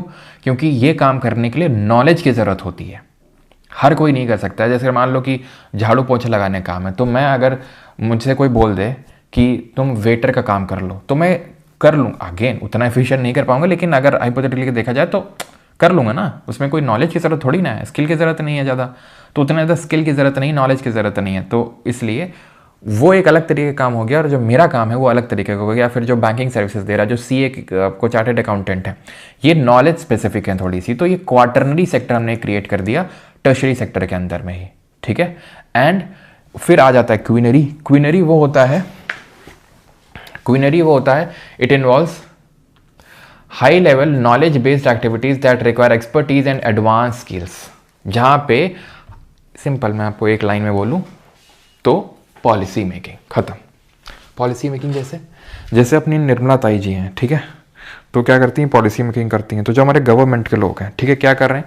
ये सोच रहे हैं, ब्रेनस्टॉर्मिंग कर रहे हैं। और हमारे, वो बात अलग है कि वो कुछ और कर रहे होते हैं, लेकिन फिर भी तो क्या कर रहे हैं? ब्रेनस्टॉर्मिंग कर रहे हैं। लाइक फॉर एग्जाम्पल कंपनी में भी कई लोग ऐसे होते हैं, ठीक है, जिनका काम ये होता है कि वो सिर्फ ब्रेनस्टॉर्म करें, वो नए नए आइडियाज़ लेके आएँ। तो ये क्या है? आइडिया सेक्टर आप बोल सकते हो। It is idea specific, idea, ठीक है। पॉलिसी मेकिंग, बस ये जो मैंने कीवर्ड लिखे हैं ना, बस इनको याद कर लो, ये सब देखने की ज़रूरत नहीं है, ठीक है। पॉलिसी मेकिंग, रिसर्च हो गया, तो इनको गोल्ड कॉलर जॉब्स भी बोला जाता है, क्वीनरी को। खत्म। अब थोड़ा बहुत हम देख लेते हैं। पहले ये बताओ, यहाँ तक किसी को डाउट तो नहीं है? एनीवन?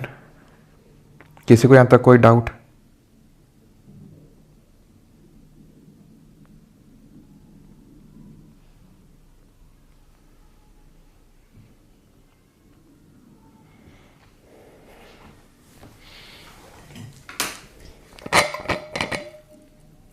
सर आपने पूरब झांकी, अच्छा वो ऑल इज हेल।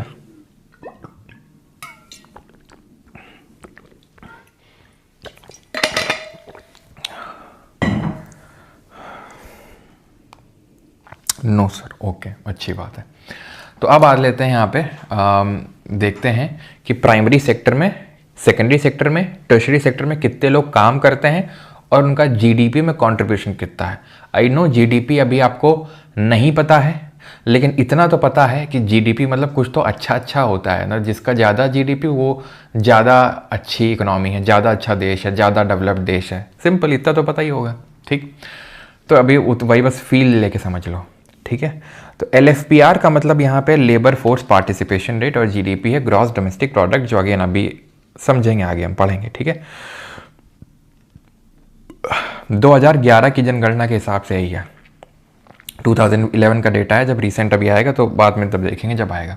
तो प्राइमरी सेक्टर में 54.6% लोग भारत में, अगर 100 लोग काम करते हैं तो उसमें 54.6 लोग यहाँ काम करते हैं प्राइमरी सेक्टर में, यानी एग्रीकल्चर मेनली, तो जो जिसको हम एग्रीकल्चर सेक्टर बोलते हैं, but not necessary agriculture, because agriculture के अलावा फिशिंग, हंटिंग, ठीक है, फॉरेस्ट्री एंड माइनिंग, ये सब भी आते हैं।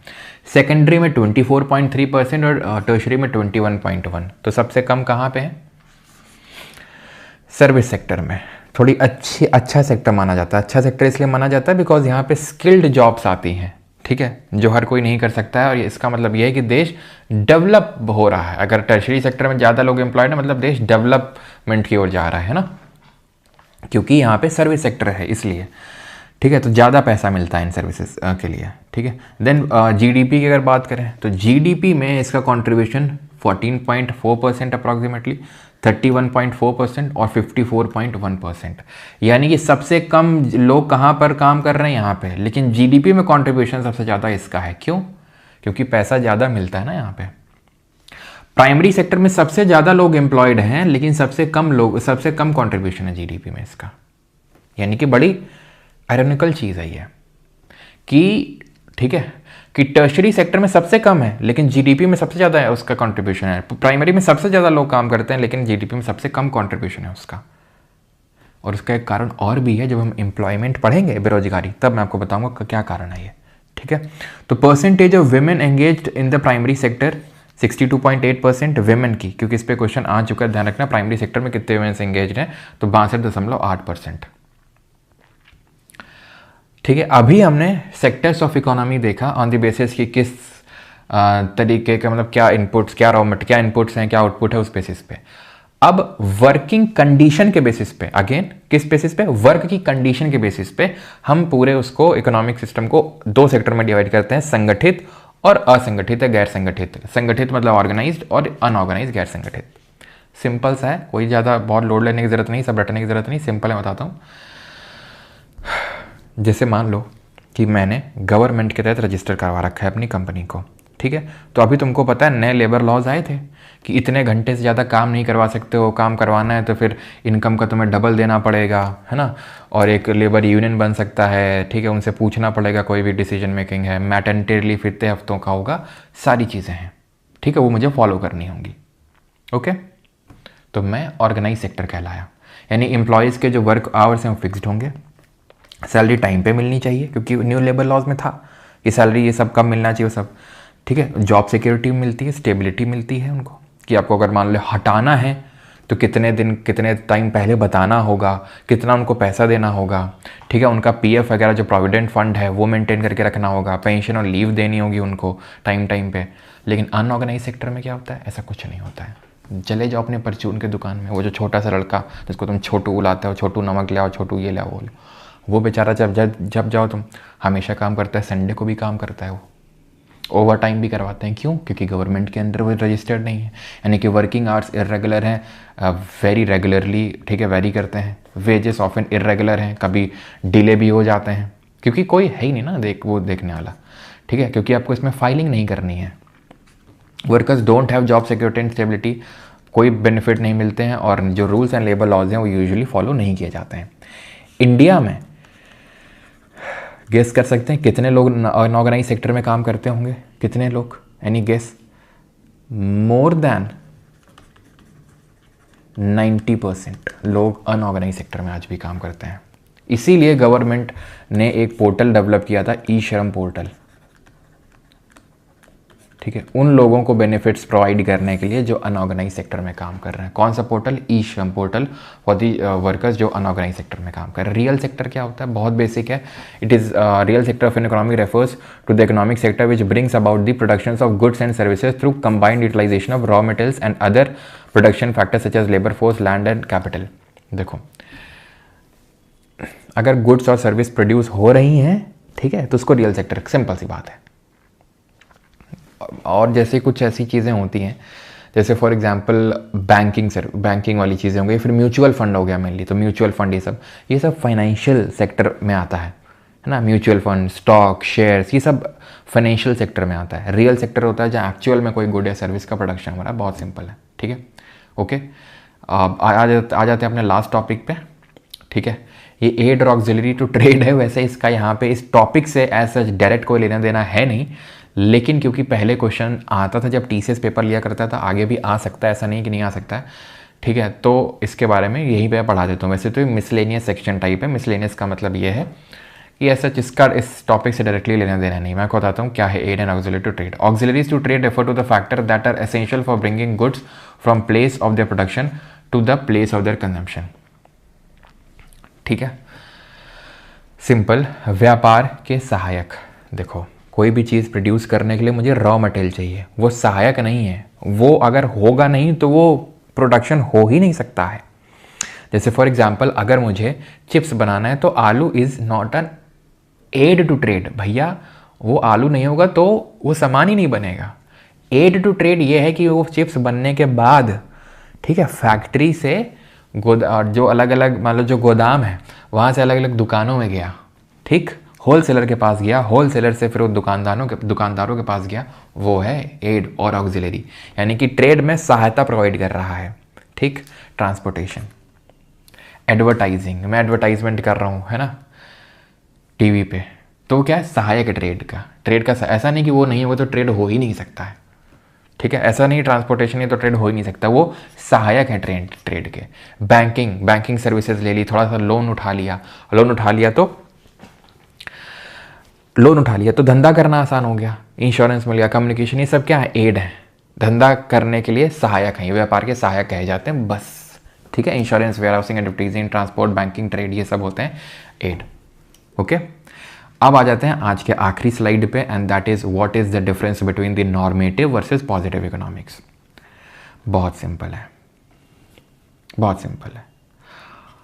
ये देखो, नॉर्मेटिव क्या होता है। जब मैं ना एसएससी निकाल लूँगा, एसएससी निकालने के लिए मुझे चाहिए जीके में ये, मैथ में ये, रीजनिंग में, इंग्लिश में ये, ठीक है, ये चाहिए और ये सब चाहिए, और मुझे जो है इतने घंटे अगर मैं पढ़ूंगा तो मेरा आराम से सिलेक्शन हो जाएगा।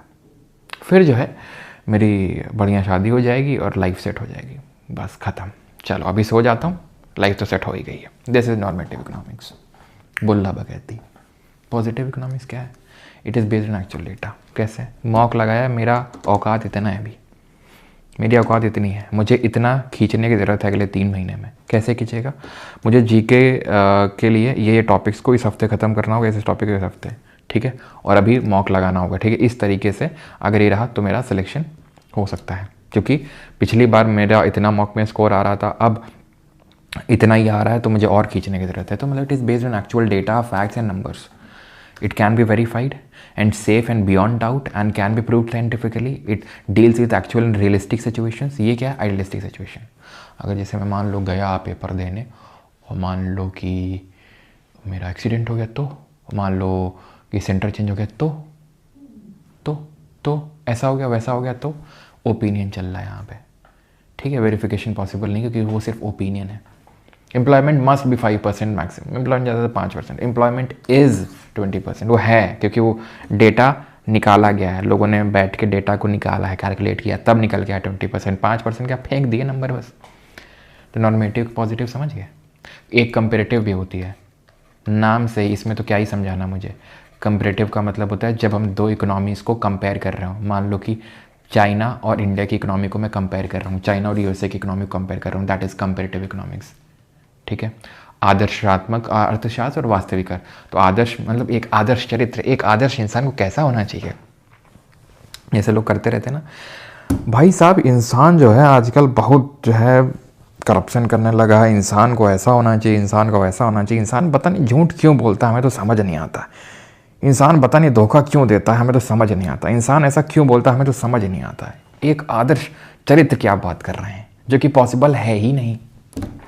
वास्तविकता पे बात करें कि देख भाई, इंसान तो हरामखोर होता है, बहुत लोग होते हैं, बहुत लोग ऐसे हैं जो तुम्हें धोखा देंगे, बहुत कम ही लोग हैं ऐसे जो तुम्हारे सपोर्ट में आएंगे। तो इसलिए धोखे के लिए पहले से ही प्रिपेयर्ड रहो। ये है वास्तविकता। ऐसा नहीं कि लोग पता नहीं क्यों ऐसा करते हैं, लोग पता नहीं ऐसा क्यों होते हैं। वो होते हैं वो लोग जो जीवन में कभी सुखी नहीं रह पाते हैं, क्योंकि वो हमेशा आदर्श एक आइडियल लाइफ की तरफ वो चाहते हैं कि ऐसे होना चाहिए, जो कि कभी होगा नहीं। आज से ना तो 1000 साल पहले था, ना 2000 साल पहले, ना आज है, ना 1000 साल बाद होगा। तो क्या है सही तरीका जीवन जीने का? वास्तविकता में जियो कि इंसान तो है ऐसा। अब इंसान है ऐसा कि अगर आप आगे बढ़ोगे तो इंसान आपकी टांग खींचेगा। क्रैब मेंटालिटी है, तो इसलिए आपको उसके लिए तैयार रहना चाहिए। आपको पता है कि हाँ ऐसा होगा, वास्तविकता है ये, समझ रहे हैं? अब ज़्यादा इस पर मैं ज्ञान नहीं दूंगा, बस आखिरी है पैरेलल इकोनॉमी क्या होती है। तो पैरेलल इकोनॉमी वैसे तो जब टैक्स वगैरह पढ़ाऊंगा तो वहाँ पे ज़्यादा रिलेवेंट है ये, लेकिन अब यहाँ पे है तो देख लो। Parallel economy refer to all the forms of activities through which black income is generated and those which are usually not accounted for. समांतर अर्थव्यवस्था के ट्रेंडर्स गवर्नमेंट पॉलिसीज इनफेक्टिव। समांतर अर्थव्यवस्था उन सभी प्रकार की गतिविधियों को संदर्भित करती है जिनके माध्यम से काला धन क्या होता है? काली पुती होती है उसमें नहीं। काला धन वो होता है जो इलीगल एक्टिविटीज़ करके जनरेट किया जाए, पहला। दूसरा वो होता है जिसमें कि टैक्स ना भरा जाए जिस इनकम में, वो होती है ब्लैक इनकम। जैसे कि फॉर एग्जांपल मैंने ड्रग तस्करी करी, मैंने ह्यूमन ट्रैफिकिंग करी, उससे मैंने पैसा कमाया, ब्लैक इनकम। वो तो एकदम गहरा काला है, वो तो एकदम ऐसे समझ लो। और जो मान लो इनकम जनरेट करी उस पर टैक्स नहीं भरा, वो भी थोड़ा थोड़ा तो काला है, काला वो भी है, लेकिन वो तो एकदम गहरा काला है जो मैंने इलीगल एक्टिविटी करके कमाया। तो ये सब पैरेलल इकोनॉमी पैरेलली जो चल रही है, मेनली तो पैरेलल इकोनॉमी वही है जो गवर्नमेंट के दायरे में है ही नहीं, गवर्नमेंट के कंट्रोल में है ही नहीं। तो इसलिए गवर्नमेंट पॉलिसीज़ इनफेक्टिव हो जाती हैं। वो हम आगे देखेंगे कैसे होती हैं, उसके लिए आपको आगे इकोनॉमिक्स के जो है अध्याय देखने होंगे। ऑलराइट, तो बाकी जिन लोगों को आपको पता है ये लेक्चर तो नॉन एक्सक्लूडेबल था, लेकिन ये जो बैच है एक्सक्लूडेबल है, इसकी रिकॉर्डिंग जो है वो एक्सक्लूडेबल है, नोट्स एक्सक्लूडेबल है, क्विज एक्सक्लूडेबल है, प्राइवेट टेलीग्राम ग्रुप एक्सक्लूडेबल है, ठीक है। एंड अगर आपको ऐसा है कि भाई आपको if you want a hard copy तो you can go with the fat man, और इसमें आपको सारी चीज़ें मिल जाएंगी। तो आपको अलग से नोट्स वैसे तो आपको मिलेंगे, यहाँ पर मिलते हैं नोट्स लेक्चर के, तो नोट्स से आप कर सकते हैं। बाकी अगर फैट मैन है तो आपके पास हमेशा एक हैंड आउट टाइप रेडी रहेगा, आपके पास एक बुक रहेगी, तो आपको अभी फ़ोन से बार बार नहीं पढ़ना होगा। और कुछ जैसे मैं एडवांस बताता हूँ, जैसे लासेज फेयर का जो कॉन्सेप्ट था, लासेज फेयर, तो वो जो नई चीज़ें मैं आपको करवाता हूँ तो वो आप यहाँ पे लिख सकते हो। आप एक काम कर सकते हो कि पहले से ही एक ग्लांस कर लिया लेक्चर का कि आज क्या क्या होने वाला है हमारे इस लेक्चर में, एंड उसके बाद जो नया लग रहा है, ठीक है, साथ साथ ओपन रखा और उसको वहाँ पे नोट कर लिया। लाइक फॉर एग्जांपल जो लासेस फेयर, जो मार्केट इकोनॉमी वाला मैंने बताया लासेस फेयर का, या फिर इनविजिबल हैंड, तो उसको आप यहाँ पे नोट कर सकते हैं। और ये आपकी क्विज के लिए अपनी लिटिल बॉय, ठीक है, जहाँ लेवल 1 और लेवल 2 आपको क्वेश्चन देखने को मिलेंगे। ये इंग्लिश का, ये भी एक्सक्लूडेबल भी है, नॉन एक्सक्लूडेबल भी है, ठीक है, जिस तरीके से 4.0 बैच है। एंड ये कॉम्बो है जहाँ पे इंग्लिश जो PSP सर करवाते हैं एंड 4.0 ये दोनों हैं, ठीक है। क्वेरी नंबर चेंज हो चुका है तो please take note of this. ये क्वेरी नंबर है एंड ये ईमेल है। तो सॉरी ये नहीं है, आई एम रियली सॉरी, ठीक है, ये नहीं है, ये है नंबर, ठीक है। अभी इस पे व्हाट्सएप क्योंकि बंद कर दिया गया है, इतना ज़्यादा मैसेजेस आए थे कि स्पैम में काउंट करके उसको बंद कर दिया, तो ये अभी नया नंबर है। Okay, thank you. अब लगाते हैं क्वेश्चंस, ठीक है, क्वेश्चंस लगाते हैं। ये रहे क्वेश्चंस, चलिए क्वेश्चन लगाएं। और बाकी लोग जो लोग जा सकते हैं जिनको क्वेश्चन से बहुत एलर्जी हो तो, ठीक है। चलो पहला ये करो question, which of the following central features is not associated with capitalist economy. निम्नलिखित में से कौन सी पूंजीवादी अर्थव्यवस्था से संबंध मुख्य विशेषता में शामिल नहीं है। ये तो शुरू होते ही ख़त्म हो गया, ओहो। एड और ऑक्सिलरी समझा दो सर एक बार। अंशुल यादव, मैं कितना बेसिक एकदम मैंने एकदम सिंपल टर्म से समझाया, तुम पक्का सो गए होगे उस टाइम पे, लेकिन खैर कोई नहीं।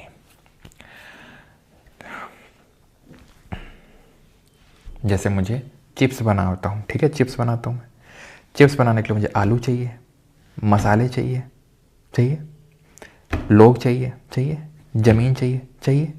ये क्या है? एड और ऑक्सिलरी टू ट्रेड नहीं है, ये नहीं है। क्यों? इनसे ऐसा नहीं कि ट्रेड को सहायता मिल रही है ना, सहायता नहीं भाई, ट्रेड तो हो ही नहीं पाएगा अगर मेरा सामान ही नहीं बनेगा, तो इनसे सामान बनना है मेरा।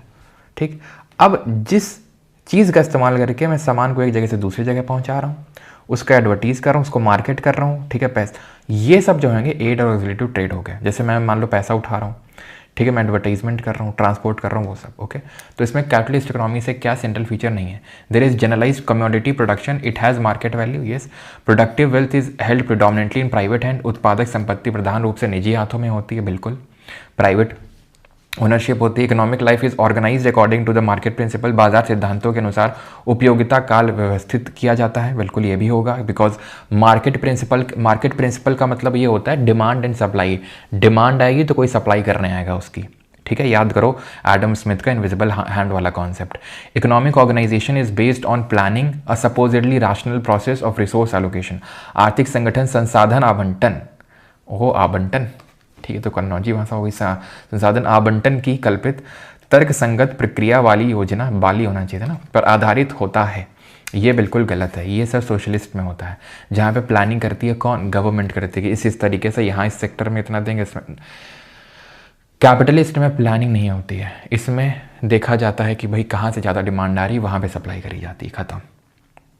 रिसोर्स एलोकेशन वेलफेयर के लिए किया जाता है सोशलिस्ट में, ना कि कैपिटलिस्ट में।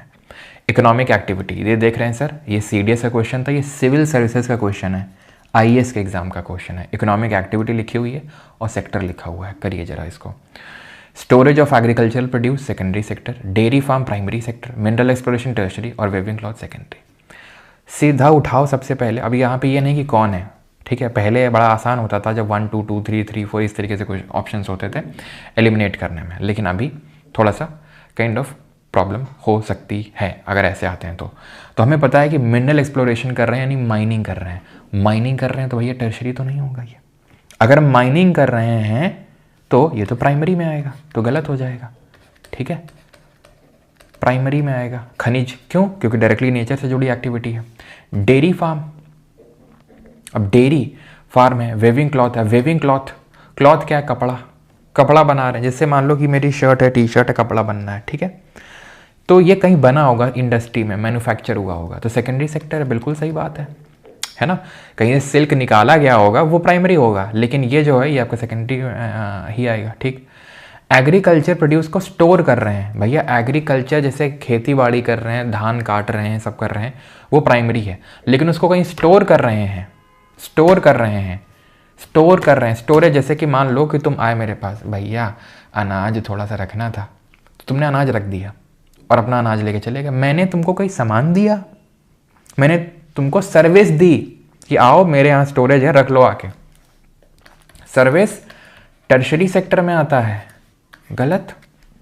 एंड डेयरी फार्म बिल्कुल प्राइमरी में आएगा, डेयरी फार्म, ठीक है, 2 and 4 ओनली 2, ठीक, चलो सिंपल, यहाँ पे ऐसे ही देखो, टर्शरी सेकेंडरी में जब डाउट हो तो ऐसा समझो कुछ मिला क्या उसके बदले में, स्टोरेज के बदले में कुछ मिला क्या, ना कुछ सामान मिला क्या, ना सामान नहीं मिला, सेवा मिली है, सामान अगर मिलता तो सेकेंडरी होता। रियल सेक्टर ऑफ इकोनॉमी, ये भी सिविल सर्विसेज का क्वेश्चन है, 2022 में क्वेश्चन पूछा गया है, करिए जरा, रियल सेक्टर कौन सा इसमें से, निम्नलिखित में से कौन सा वास्तविक क्षेत्रक का निर्माण करते हैं, फार्मर्स हार्वेस्टिंग देयर क्रॉप, बिल्कुल होगा, textile mill converting raw cotton into fabric, कुछ तो बन रहा है, बैंकिंग सर्विसेज या कॉर्पोरेट बॉडी इशूइंग रुपी, ये सब नहीं आएंगी, जो भी सर्विसेज ये वाली होती हैं बैंकिंग सर्विसेज, ये फाइनेंशियल सेक्टर में आती हैं।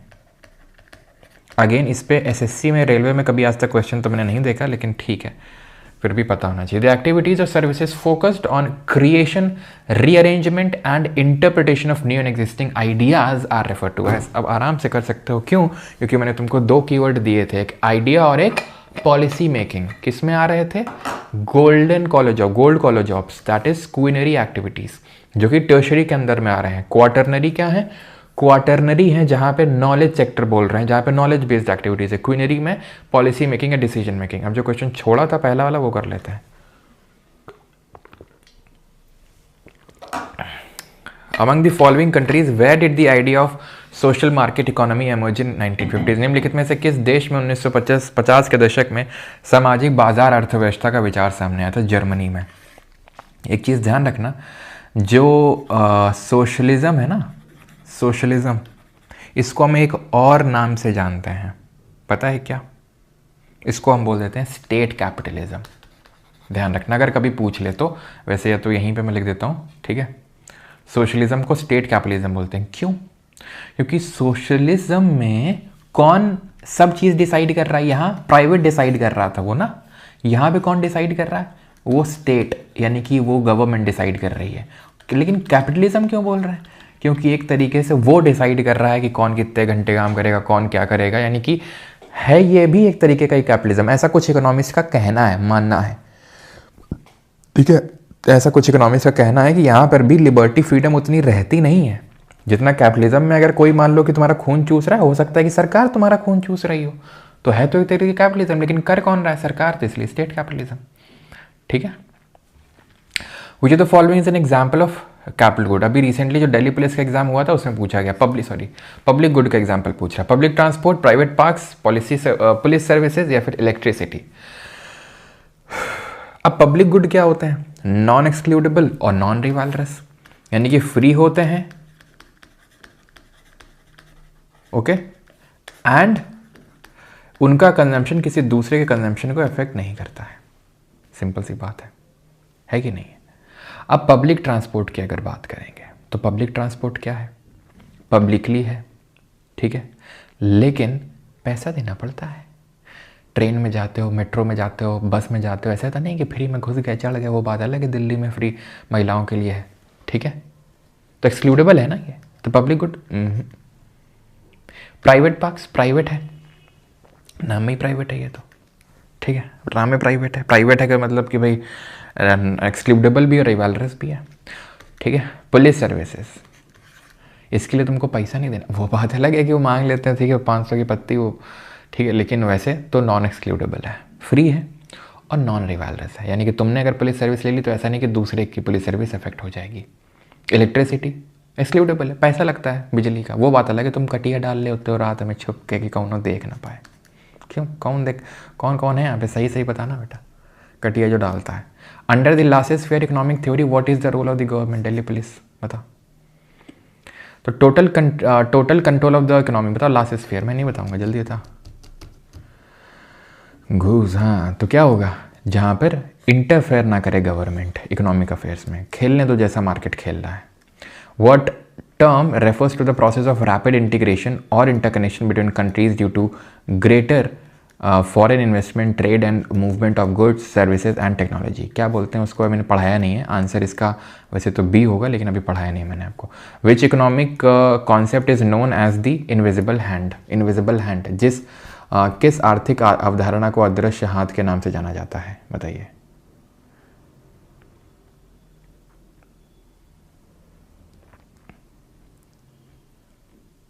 चलिए, तो known as the invisible hand, market forces. किसने दिया था कॉन्सेप्ट? एडम स्मिथ ने in his book wealth of nations. What was a key feature of the barter? अभी नहीं पढ़े, मनी एंड बैंकिंग पढ़ेंगे, वैसे आंसर ऑप्शन नंबर ए होगा, लेकिन अभी पढ़ा नहीं है, ठीक है। Choose the correct statement regarding the public goods. तो सार्वजनिक वस्तुओं के संबंध में सही कथन का चयन करिए पब्लिक गुड के बारे में, बताइए जल्दी से। नॉन एक्सक्लूडेबल और नॉन रिवाल्वरस होते हैं, option number A. In economics what does the opportunity cost refer to? अर्थशास्त्र में अवसर लागत किसे संदर्भित करती है? तो क्या है, जल्दी से बताओ।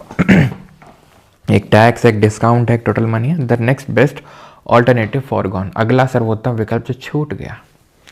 Software development and scientific research are activities associated with which sector? Primary, secondary, tertiary या क्वार्टरनरी? सॉफ्टवेयर डेवलपमेंट और साइंटिफिक रिसर्च किस में आएगा? ये तो आएगा नहीं, टर्शरी क्वार्टरनरी में डाउट हो सकता है, लेकिन ये नॉर्मल काम तो है नहीं, नॉलेज बेस्ड एक्टिविटीज़ हैं, तो इसको मैं क्वार्टरनरी में रखूँगा। कंसिडर्ड अ की फोकस ऑफ मैक्रो इकोनॉमिक्स, निम्नलिखित में मैक्रो इकोनॉमिक्स यानी समष्टि अर्थशास्त्र का प्रमुख केंद्र किसे माना जाता है? दिल्ली पुलिस को देख रहे हो कितने क्वेश्चन भर के आए हैं इसी टॉपिक से। Delhi police, Delhi police, Delhi police, Delhi police, Delhi police, Delhi police, Delhi police, Delhi police, Delhi police, देख रहे हो? दिल्ली पुलिस खत्म होने का नाम नहीं ले रहा है। The behaviour of individual consumers, ठीक है, व्यक्तिगत उपभोक्ताओं का व्यवहार नहीं, इंडिविजुअल का नहीं। Allocation of resources and specifics नहीं, ओवरऑल इकोनॉमी की बात करते हैं, स्पेसिफिक मार्केट की नहीं। Overall performance and behaviour of the economy, अर्थव्यवस्था का समग्र प्रदर्शन और व्यवहार, option number C. What are the 4 main factors of production, अभी नहीं पढ़ा है, लेकिन आंसर अगर आप जानना चाहते हैं तो ऑप्शन नंबर ए होगा, लेकिन अभी पढ़ा नहीं हम लोगों ने, ठीक है। A steel manufacturing plant belongs to which sector of the economy, steel, ठीक है, तो ये भी हम आगे चल के पढ़ेंगे, ठीक है। वो जो what to produce, how to produce, to whom to produce and what price to sell, वो सारी चीज़ें आगे देखेंगे। Steel manufacturing plant belongs to which sector, तो स्टील मैन्युफैक्चरिंग है, नाम में ये मैन्युफैक्चरिंग, मैन्युफैक्चरिंग सेक्टर किसको बोलते हैं, सेकेंडरी को, blue collar jobs. Which economic sector is commonly referred to as the industrial sector, किस आर्थिक क्षेत्र को आमतौर पर औद्योगिक क्षेत्र कहा जाता है, primary sector, secondary sector, tertiary sector, services sector. Industrial sector किसको बोलते हैं, तो ये सेकेंडरी को बोलते हैं। देख रहे हो भैया मेरे, दिल्ली पुलिस खत्म ना हो रहा है अभी तक। पब्लिक गुड रेफर टू, सार्वजनिक वस्तु, ये पूरे इकोनॉमी से क्वेश्चन नहीं दिल्ली पुलिस के, जो आज पढ़े हैं उसके सिर्फ क्वेश्चन है।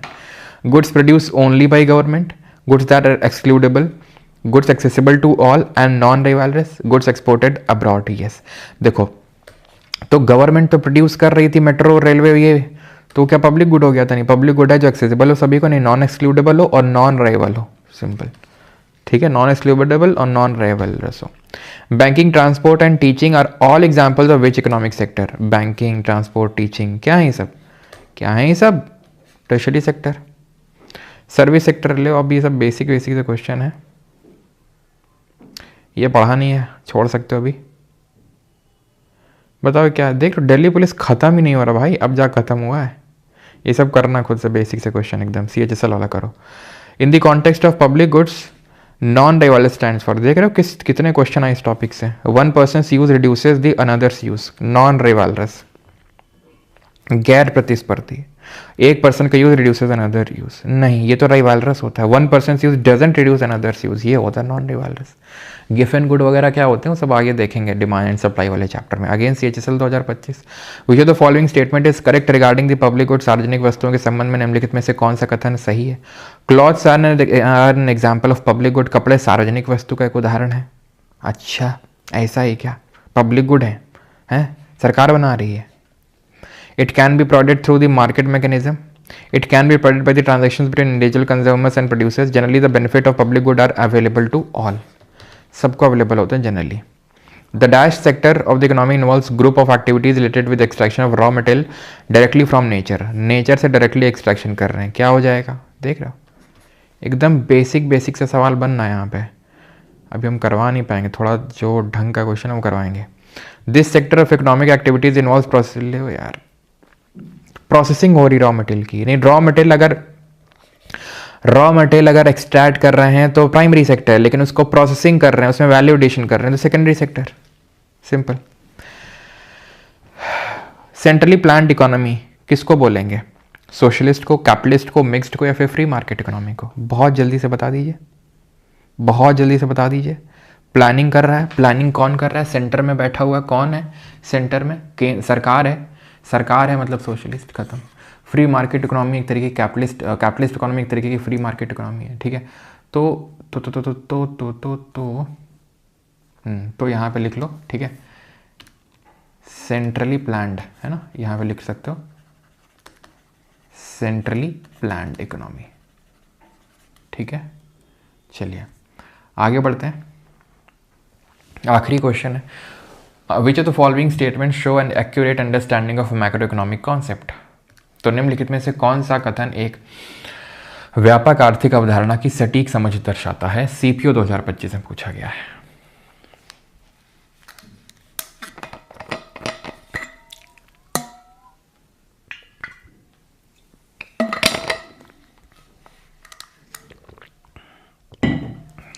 Which of the following statement shows an accurate understanding of macro economic concept, तो कौन सा स्टेटमेंट है, तो ये हमारा GDP includes earnings sent home by citizens working abroad.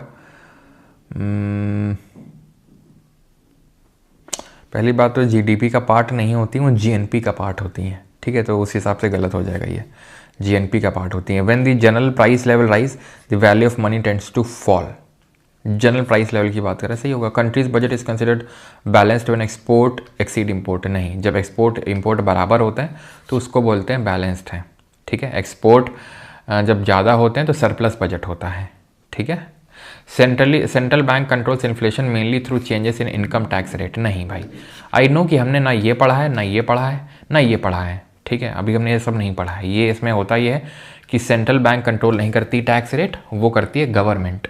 RBI नहीं करती, गवर्नमेंट करती है, जिसको फिस्कल पॉलिसी बोलते हैं। Not within the scope of macro economics के कॉन्सेप्ट में कौन नहीं आएगा? National income, total investment, wages of an establishment या टोटल कंजम्पशन। तो आई थिंक थोड़ा सा गेस करना आसान है कि यहाँ पे नेशनल लेवल की बात करें, पूरी की बात करें, total consumption, total investment, wages of an establishment, संस्थान का वेतन। यहाँ पर हमने स्पेसिफिक बात कर रहे हैं, बहुत स्पेसिफिक। ओके, चलिए सेकंड लास्ट क्वेश्चन करो। We haven't done this, please मत करिएगा अभी इसको, अभी हमने पढ़ा नहीं है। स्टॉक और flow. Transportation storage falls under, तो ट्रांसपोर्टेशन स्टोरेज किसमें आएगा? आईबीएसए में क्वेश्चन आए हैं, तो ऑब्वियस बात है सर्विस में आएगा आपका, ऑप्शन नंबर सी, क्योंकि यहाँ पर हमें कुछ मिल तो नहीं रहा है सामान, ठीक है। चलिए यूपीपीसीएस का सवाल है, Indian economy is an under developed economy, Indian economy is a mixed economy, John Maynard Keynes is the father of economics, बताएं।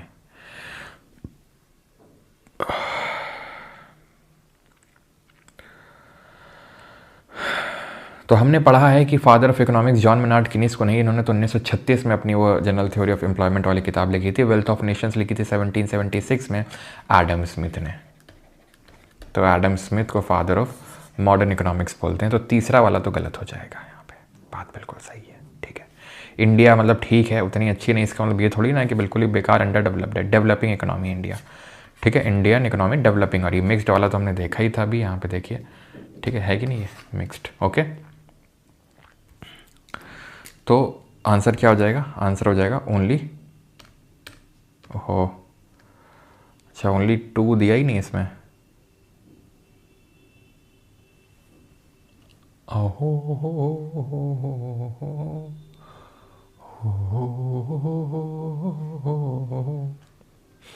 पता नहीं भैया मेरे, यहाँ पे अगर मुझे चुनना है तो तीसरा वाला तो फिर गलत ही मैं करूँगा, ठीक है। फिर मुझे ये करना पड़ेगा, लेकिन मैं आपको बता दूं इंडियन इकोनॉमी अंडर डेवलप्ड नहीं है, डेवलपिंग में आती है। तो अगर हो सकता है कि टाइपिंग में कुछ एरर हो ऑप्शंस में, और अगर एरर नहीं है, ठीक है, तो फिर हम ए के साथ जाएंगे। लेकिन अगेन इंडियन इकोनॉमी डेवलपिंग है, अंडर डेवलप्ड नहीं है। अब पता नहीं जो भी ऑप्शन यहाँ पे टाइपो है फिर क्या है, जो भी हो, ठीक है। अगर टाइपो नहीं है, सब ठीक है, तो फिर आई वुड गो विद ए, अगर मैं एग्ज़ाम में बैठा हुआ हूँ तो, ठीक है। फेज 13 जिसका आज तक रिजल्ट नहीं आया है।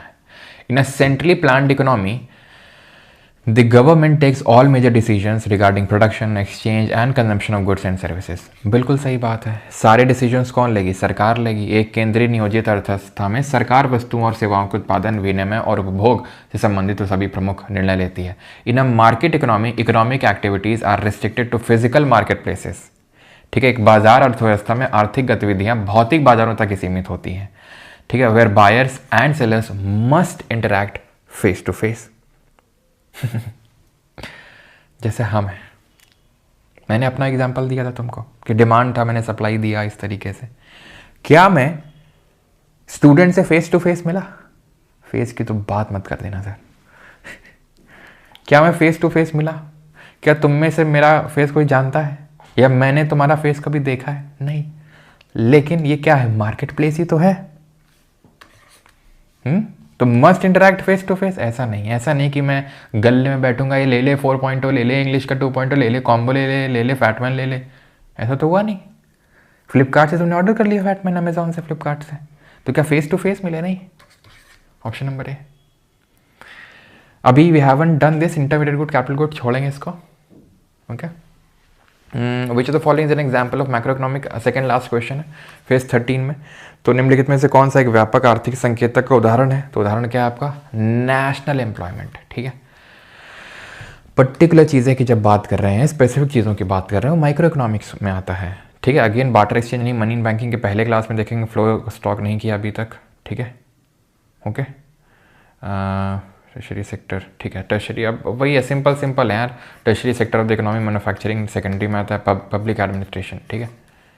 ये आपका इलेक्ट्रिक सप्लाई तो मैन्युफैक्चरिंग में आता है, ठीक है। एंड फॉरेस्ट्री भी आपकी मैन्युफैक्चरिंग प्राइमरी में आती है आपकी, ठीक है, ओके, राइट। हाँ एक सेकेंड, लोक प्रशासन और electric supply services, public administration नहीं होगा इसमें, ठीक है, पबैड, लोक प्रशासन।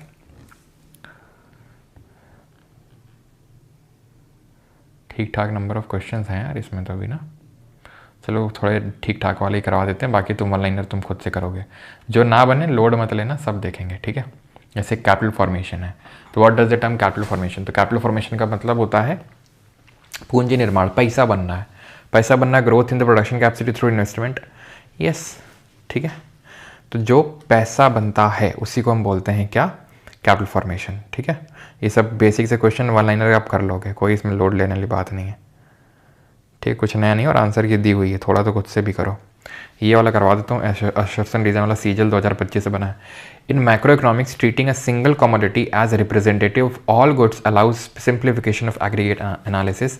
अगेन ये भी पढ़ा है नहीं अभी, लेकिन फिर भी करो, कर सकते हो, ठीक है। ये मैं आपको पढ़ाऊँगा जब सर्कुलर फ्लो ऑफ इकोनॉमी बताऊँगा वहाँ पे, ठीक है। Treating a single commodity as representative of all goods allow simplification, यानी कि इकोनॉमिक्स में अगर आप एक सिंगल कमोडिटी को पकड़ लोगे और उससे डिराइव कर लोगे सारी चीज़ें, तो आसान होगा, वो सारी इकोनॉमी के बारे में तुम्हें बता देगा, क्योंकि हर एक चीज़ के बारे में तुम नहीं जान सकते हो ना। वैसे तो है नहीं, इकोनॉमिस्ट देखते होंगे कि इस सेक्टर ये सेक्टर कैसा परफॉर्म कर रहा है, मान लो सर्विस सेक्टर, तो हर किसी को देखते होंगे, टीचिंग, बैंकिंग, सी सब कुछ, और स्पेसिफिक जा के देखते होंगे सबको, नहीं, एक चीज़ पकड़ते होंगे और उससे जनरलाइज कर लेते होंगे चीज़ों को, क्योंकि हर किसी का आंकड़ा ला पाना और फिर बहुत मुश्किल है, इम्पॉसिबल है, नेक्स्ट इम्पॉसिबल नहीं, इम्पॉसिबल है वो।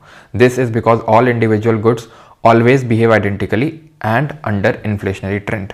ऐसा इसलिए है क्योंकि जो मुद्रास्फीति के प्रवृत्ति में, अभी भी हमने मुद्रास्फीति नहीं पढ़ा है, इन्फ्लेशन, ठीक है, आगे सब देखेंगे, तो बिल्कुल ऐसा इसलिए क्योंकि मुद्रास्फीति की प्रवृत्ति में सभी व्यक्तिगत वस्तुएं हमेशा एक समान नहीं, हमेशा एक समान नहीं होती, आइडेंटिकली देख सकते हो, ऑलवेज बिहेव आइडेंटिकली, ठीक है। ऑलवेज बिहेव आइडेंटिकली ये गलत हो जाएगा, ये एक एक्सट्रीम कीवर्ड है कि हमेशा आइडेंटिकली बिहेव करती है, सिमिलर बिहेवियर होता है लेकिन एकदम आइडेंटिकल और वो भी हमेशा, ये नहीं होता है। तो असर्शन तो ट्रू है लेकिन रीज़न यहाँ पे फॉल्स हो जाएगा, ठीक है, ये चीज़ होगी, ओके, ठीक है। बाकी तो और आप खुद कर सकते हो, पूरे आंसर की दी हुई है। We are done with today's lecture of economics lecture 1। I hope you like this lecture, and अगर आपको बैच चाहिए तो you can from the Parmar academy app, okay. And if you want book Fatman, ठीक है, तो वो अभी अगेन नया एडिशन नहीं आने वाला जल्दी फल्दी कि मैं बोल दूं कि अगले ही महीने आ रहा है, तो ठीक है। तो जो भी अपडेट्स हैं, जो भी चेंजेस हैं, आप उनको करते जाइए, अपडेट्स को उसमें बुक में अगर कोई है, जैसे फॉर एग्जांपल लासेस फेयर वाला जो चीज़ हमने पढ़ा, या फिर सोशलिस्ट में आप वो लिख सकते हो सेंट्रली प्लान्ड इकोनॉमी वाला जो पॉइंट है, that will update your book, alright, okay. And questions लगाना है, ये हैव द लिटिल बॉय, ठीक है, ऑलराइट। बाकी बैच में आप अगर एनरोल्ड हैं तो आपको पता होगा कि ढेरों क्वेश्चंस आपको मिलते हैं एप्लीकेशन पे भी और प्राइवेट टेलीग्राम ग्रुप पे भी, ऑलराइट।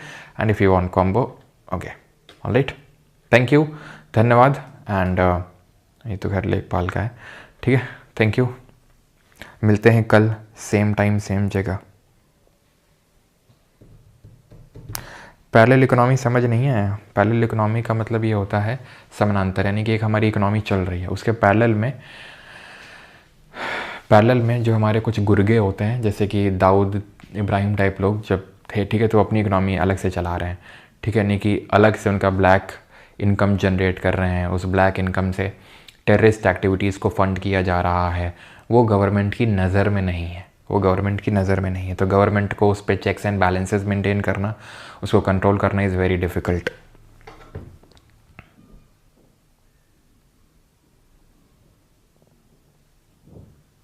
सर मैं लेट हो गया हूँ, वीडियो 5 मिनट के लिए प्राइवेट मत करिए प्लीज़। अच्छा चलिए कोई नहीं, इकोनॉमी का ये पहला लेक्चर था तो इसको फ्री रखेंगे, ठीक है। और आप लेट भी आए हैं तो आपका उसमें भी काम हो जाएगा, ठीक है, क्योंकि आज पहला लेक्चर था, ऑलराइट। अपना उसूल है, हर सब्जेक्ट का पहला लेक्चर फ्री रहता है, वो नॉन एक्सक्लूडेबल रहता है और नॉन रिवाइवल्स तो है ही। Thanks to YouTube, thank you. And वो नया नंबर भी मैंने बता दिया है, अगर किसी कुछ क्वेरी हो तो यहाँ पर कर सकते हो, ये अपना क्वेरी नंबर है, ठीक है, क्वेरी नंबर है ये, यहाँ पे आप मैसेज कर सकते हो, ठीक है। जो भी आपके अगर कुछ मतलब query number in the sense कि ऐसा नहीं कि सर जीके में डाउट है, कोई मेरा नंबर नहीं है ये, ठीक है। क्वेरी इन दी सेंस कि एप्लीकेशन में कुछ ग्लिचेस है, टेक्निकल ग्लिचेस हैं, या फिर बैच को लेके कुछ इंक्वायरी करनी है उसके लिए है। बाकी तो जो लोग बैच में हैं, आपको बैच के अंदर ही, ठीक है, एक सेक्शन मिलता है डाउट का, तो वहाँ पे आप पोस्ट कर सकते हो डाउट।